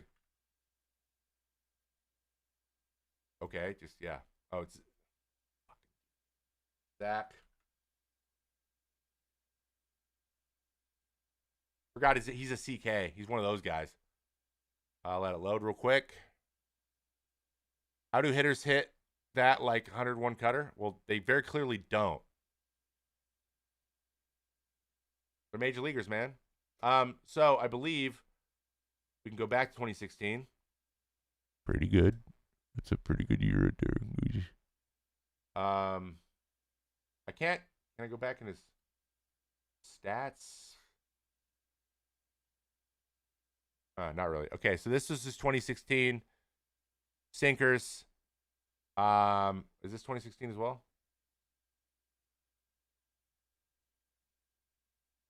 Bro, let's go see what his movement profile was on a sinker 2016. Sinker. What? Dude, what? That's crazy, bro. 23 inches of drop. It's crazy. Not a ton of arm side run, which is surprising. And his slider was really good too. Big though. He threw a sweeper, a little bit of a sweepy. How do you throw a sinker? Like this, like that, like that. A lot of guys throw a bunch of different ones, but what you want is you want these seams tumbling like this. This is a four seam. This is a sinker. Four seam, sinker. Basically, you just switch the axis 90 degrees. Generally. And then everyone puts a different one. It was like a 0.5. Yeah, you like a 0.5. We don't have the values here, pitch values. But yeah, great. Has there ever been a pitcher you saw with the bullpen that left you speechless like you couldn't even fathom what they were throwing in front of you? No. No, but like there's certain guys you watch that are just disgusting. Like watching Aroldis Chapman warm-up's crazy. Any idea why Edwin Diaz has been so inconsistent this year? A lot of reasons, probably. First year back off, missing a year. He's working through the. I'm sure the injury still is around a little bit and gets sore. Timing wise, his command just hasn't been as well though. That's it. He's had inconsistent command, and in 2021 he had inconsistent command. 2022 he didn't have inconsistent command. That's the difference. What do you think of Caden Dana of the Angels? I don't know who that is, and I haven't seen them pitch. I know they made they made their debut recently. I didn't see it. But yeah, it comes down to commanding the zone. Relievers are volatile, just how it be. But like, relievers are volatile is actually not quite true. Most relievers are just as volatile as starters. They just don't get the luxury of having the amount of innings to water that down. Pitching is volatile just in general, and relievers struggling for one day can make everyone think they suck forever, which is just not true. How's Marcus Stroman been starting for so long? Keep himself healthy. He knows how to pitch. Yeah, small samples make it look worse. Yeah. And I guess that's volatility. But you know what? Where is Yenier Cano been? He's really good. He's got a 2.5 Tracy Mike. 2.5 this year. He's closed a bunch of games. He's doing really well. Wow, your fastball at a 20 run value. You guys want to talk a little bit about that? I'll show you.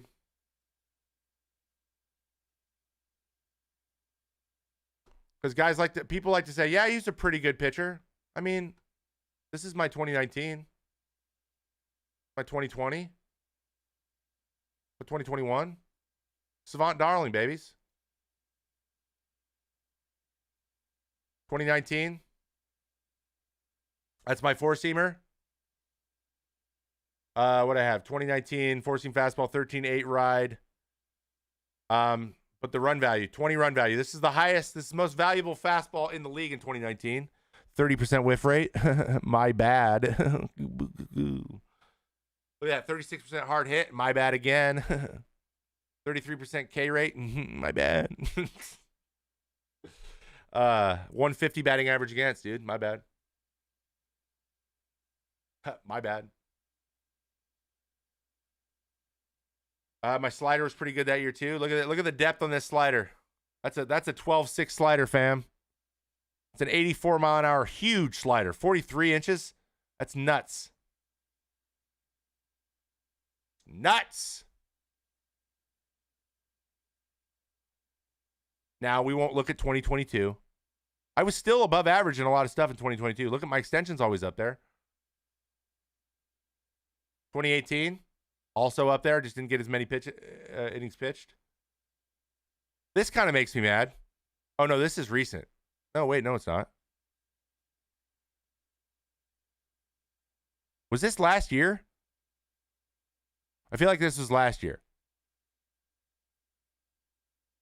Yeah, this was last year. Oh, I get it. Okay. So, I just want to say my bad. It's so funny. Statistically, this was one of my better seasons. This was all so bad. I was like 1% in all of this at the beginning of the year, so it got better and better and better over time. I just ran out of time. But it's so funny. This was my last year. My whiff rate way down. But we had a good sweeper. How many years did I play? 10 seasons in the major leagues.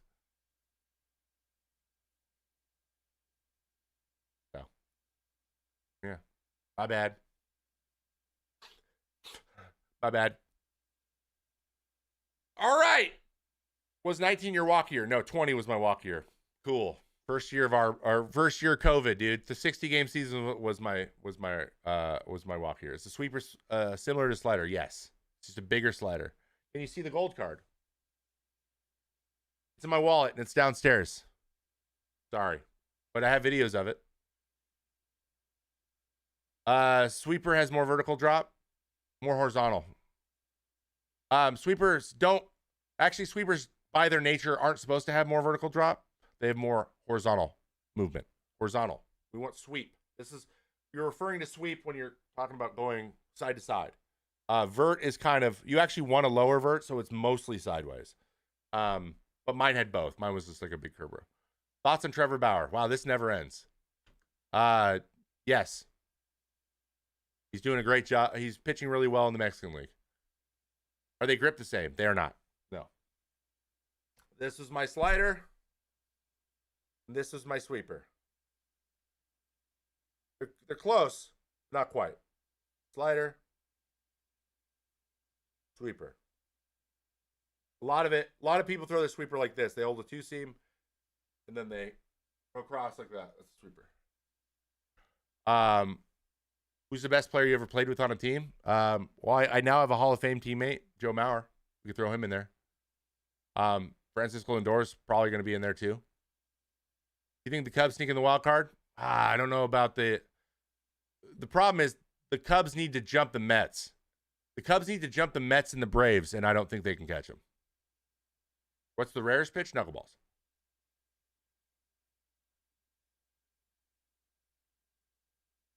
Was your sweeper grip the one the Mets taught you or something different? No. So this is just the sweeper grip everyone knows. I saw it on social media. I talked to Ottavino about it too. This is how he threw his. And it was all about this finger pressure and getting it off. And the thing is, I always struggled with getting this finger like out of the way. So what happened was I would constantly grip this tight and then ruin I kept coming down on the ball naturally. So what we did was I moved it over here and then there was no seam to touch. When there was no seam to touch, I just pinned it in and I was able to grip the pitch with both fingers and throw it and get it to work. So that's why I moved it over. Worst outing ever stat-wise, I walked 7 in my debut. Ever try and throw knuckleball? I mean, and catch all the time, yeah, but not in a game, no. Favorite pitcher to watch right now? I mean, I love watching Josh Hader. I love watching Matt Brash when he's healthy. Starting pitchers.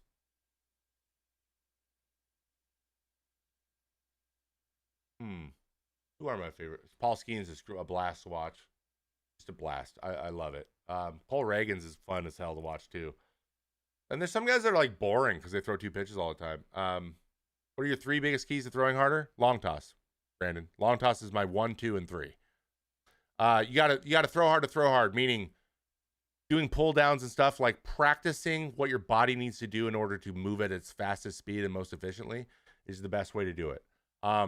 Also, training range of motion in your body so that you're flexible and strong within those ranges is also important for throwing hard. But the biggest thing to naturally learn and think and feel what it's like to throw the ball hard is to do long toss. I do a detailed breakdown into how to throw 100 video if you want to go check that out. You actually play Escape from Tarkov, LOL. I have not played EFT in 2 years, but yes, I did play. I have 1,000 hours in Tarkov.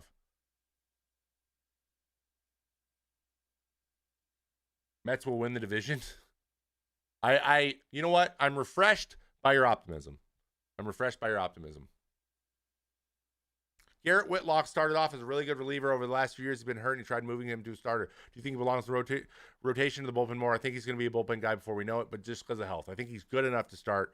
I think he's more valuable as a reliever, and there might become a chance where he's like, you know what? I just want to be in the big leagues, so I think I'm just going to be a reliever.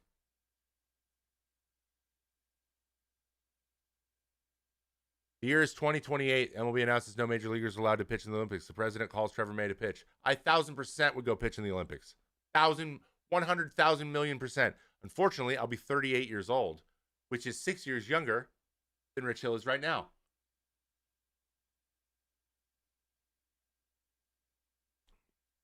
So, how to hit better? No idea. How to hit better? So here's the thing, guys. Here's some general knowledge. All right, let me give you really general knowledge of how to improve at baseball, or any sport. Okay, and this is one thing that I learned when I was young. I was a big nerd, so this helped.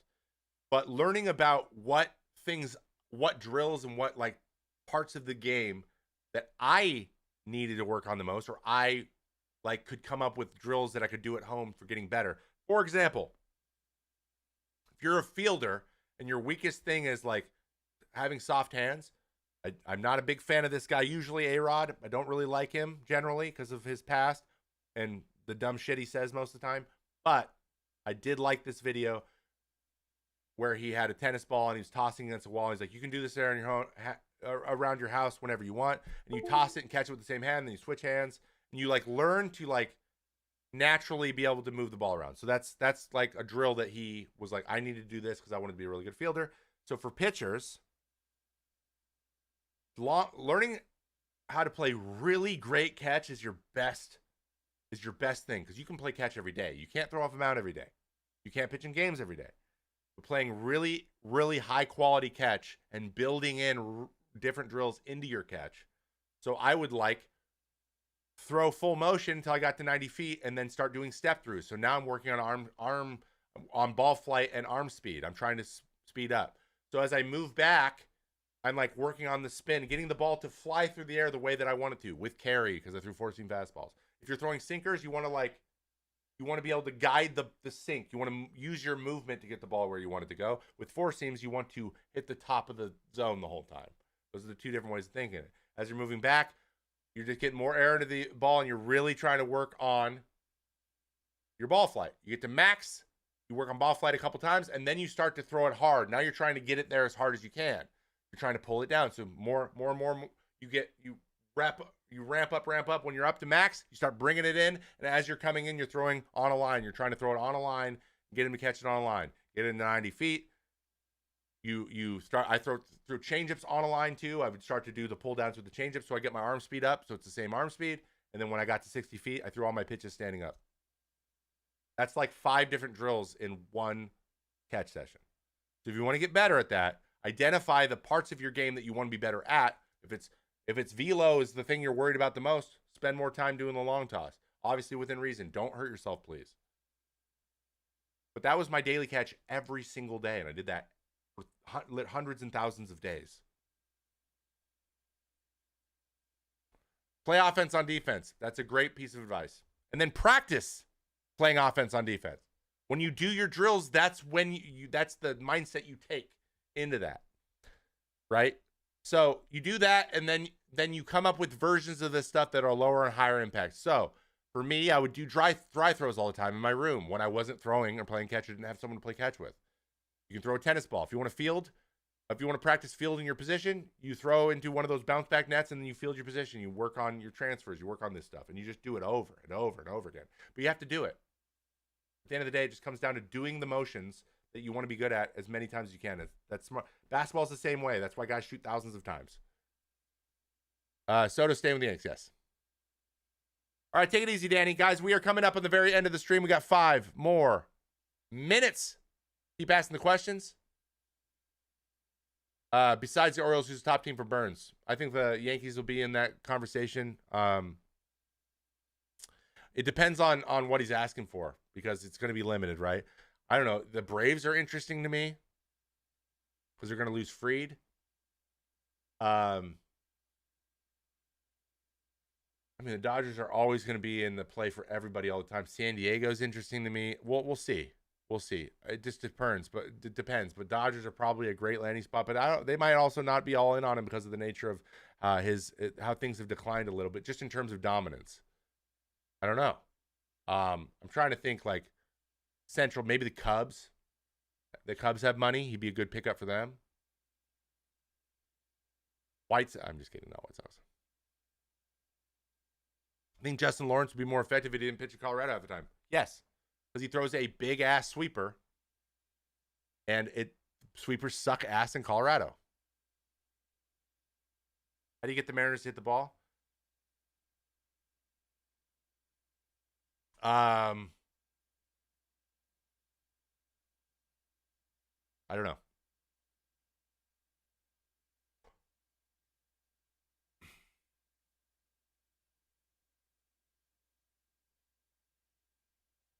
My prediction is that the TV networks want all the big stars on Dodgers and Yankees, so MLB gets TV rating in the era of defunded TV baseball coverage. Exhale. Yeah, but that doesn't really help. Like, concentrating it on a couple markets doesn't really help broadcast. Favorite memory in the big leagues? Being in it. Boston's another good option. Yeah. I had a couple big ones. Striking out the 20th guy in the 20 strikeout game with Jake DeGrom start was pretty awesome. All my playoff appearances, basically our intros during the playoffs have been awesome, even though every single time I was introduced, I got some really lukewarm ovations, if any.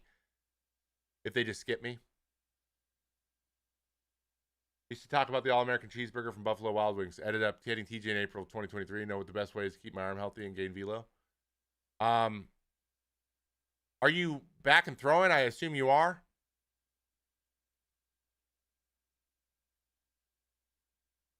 What was the TJ from, do you think? Throwing too hard?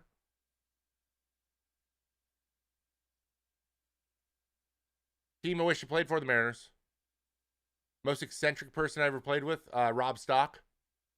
He used to just, he used something called an arc wave, which is just like kind of electrocutes you to warm up every day. Favorite kind of donut, dude? It's either the old-fashioned sour cream donuts or a maple bar. I'll go for a maple bar every time they have it. Favorite stadium you ever played in? I think it's still Fenway at this point. But my most comfortable stadium to pitch in was Citi Field, believe it or not. Most innings pitched in your career, of your career? You mean which stadium pitched, or for what team, or which season? Like which? Got to be specific here. I don't really know what you're asking.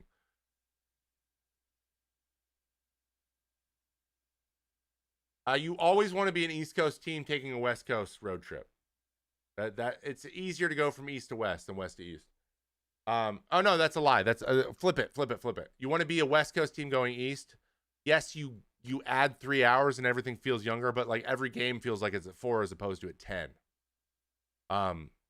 You want your game time to feel like it's during active time, then to wind down time. And when you go west, that time you spend from 10 to 1 winding down to go to bed at night turns into the game. Advice for gaining weight to add velo: eat more calories. Gaining weight is very straightforward. Just go with your macros. You need to eat more calories than you're burning. It's the same weight as losing. Like, there is not a formula. There's not, a lot of these gurus are all going to try to separate themselves by saying some trick or something.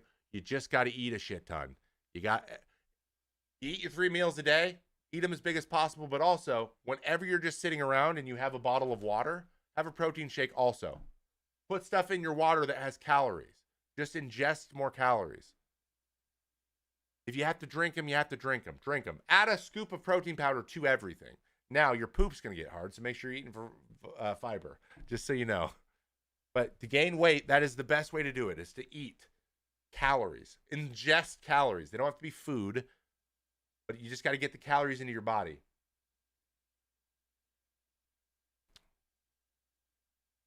Most innings I ever threw in one game, or 8 2/3. The minors. Ooga blaga. 3 months, baby.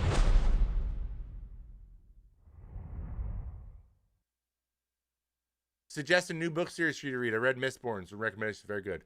And you like Mistborn? Do you like fantasy? Do you like? I mean, you could start with Stormlight, just get into the Way of Kings, and go from there. That's Sanderson's probably masterpiece. Or I loved Red Rising. Thought it was awesome, but it's a little bit more of a gratuitous boy fantasy, frankly. No way else to put it. But it is really well written. It's a compelling story, but it's just a lot of Game of Thrones-y betrayal shit. It's like Game of Thrones in space. I like it.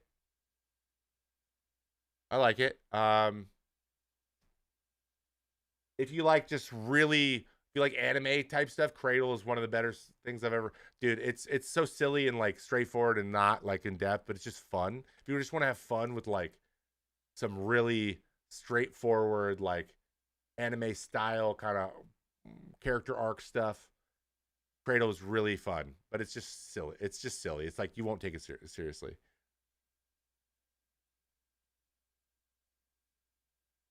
Also, the worst trade, the deadline, it's Trevor Rogers for 100%. Player you being the most? I don't know. Who did I hit the most? I never hit anyone more than once, I don't think. Trevor, have you read the Lord of the Rings series? Yes. I am very well versed. Look at this. Look at the stuff behind me. That's Barad-dûr in Mordor. That's Erebor. We got Isengard over there. Yeah. How long would a mitt last playing every day? Years. We got 2 new mitts every year, but yeah. Barad-dûr! What it's called. That's its official name. I'm a fucking nerd, dude. I am. Big nerd. Don't give a shit. Love it. I love my nerdy shit. I'm writing a novel. A fantasy novel. Do you know why? Because I'm a nerd, dude. You know what else I want to do? Make movies. You know why I want to make movies? Because I'm a nerd. I'm an NERD nerd. Great band, by the way. How excited am I for the what is it called? Rise of the Rohirrim? Rise of the Rohirrim or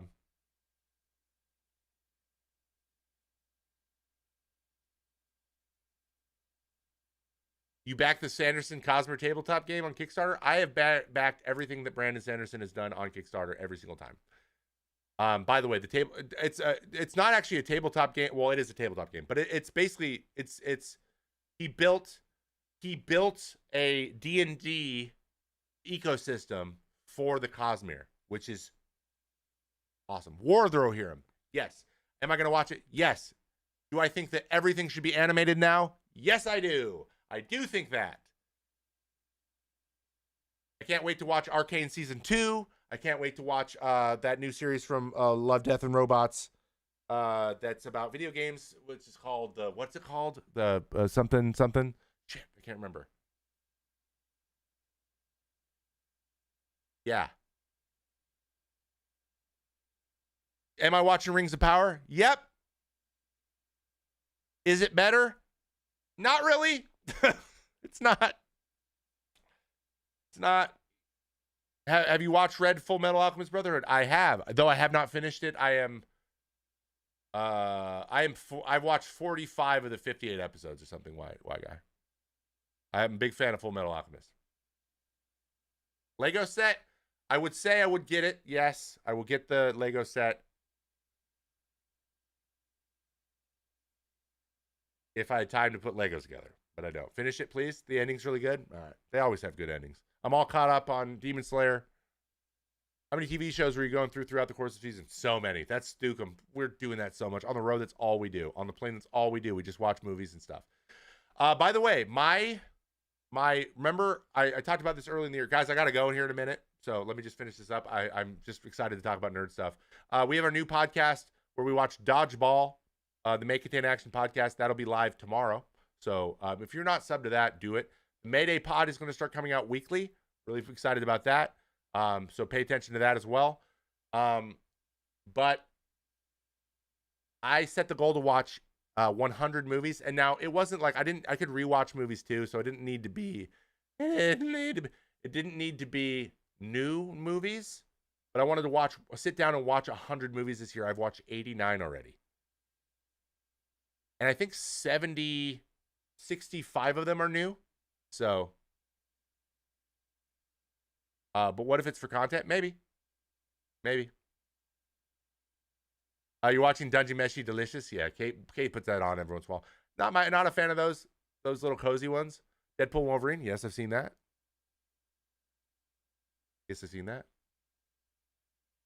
So, check out Made in Abyss. I will. So anyway, we just started watching. What's it called? Jerry Can Go F Himself, or the movie that's a sitcom, or the show that's a sitcom and a drama together. Really good.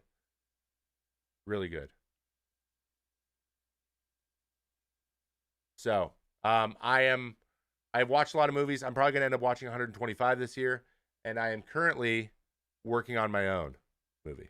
So, pay attention. It's not going to be a feature film. It's going to be more of a short film, a mockumentary about the Wiffle Ball League that's going to come out.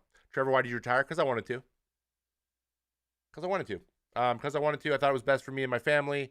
And I was just over everything that comes along with you have to do to play baseball. That's pretty much it. Have I heard of Space Dandy? I haven't, but I'm going to look it up now. Will there be a Kick-Ass 3? I don't think so. I just hope we kind of get past this. Everything needs to be a sequel time of history, because it's getting old. It's getting really old. I want some new stuff. All right, guys, I'm getting out of here. Before I leave, though, please, if you're on YouTube, make sure you hit the like button, subscribe to the YouTube channel, guys. Our big goal, along with watching 100 movies this year, was to get 100,000 subscribers on YouTube. I want a play button. I think having a play button would be awesome. I am working on some longer form stuff as the season winds down here. We're going to be having deeper dive videos like I was doing earlier in the season. Unfortunately, Sunday Night Baseball derailed that a little bit. I didn't have as much time, but now I am done. I have more time. Baby is going to come soon too. So again, that's going to cut into it as well. So, but like, I'm going to be around my computer, being able to do a little editing here and there and focus more on that as opposed to this. And this show is going to continue on. But as like TV shows and stuff go, this is kind of it. I'm going to do this more often, and I'm having a really good time. So, I'll see you on Rates and Barrels later this week. on Thursday at 10 a.m. Pacific time. Rates and Barrels is Thursday this week. Stay tuned for the Make It Action podcast coming out on Tuesday. And then I'll be on the radio. I am on the radio on SiriusXM this Sunday as well. So those are my things. Make sure you go sub to all the TikToks and everything so you get all my breakdowns. And I will see you next time on the Trevor May Baseball channel, YouTube, and so forth. And hello, Saudi Arabia. Thank you so much for being here. Appreciate you. Doing God's work. Drink your water. Watch some games. Hey, and enjoy your Labor Day. For those of you that don't have work, cheers. For those of you who do have work, ha! Just kidding. I love you guys. All right. Have a good one. We'll see you next time. Bye-bye.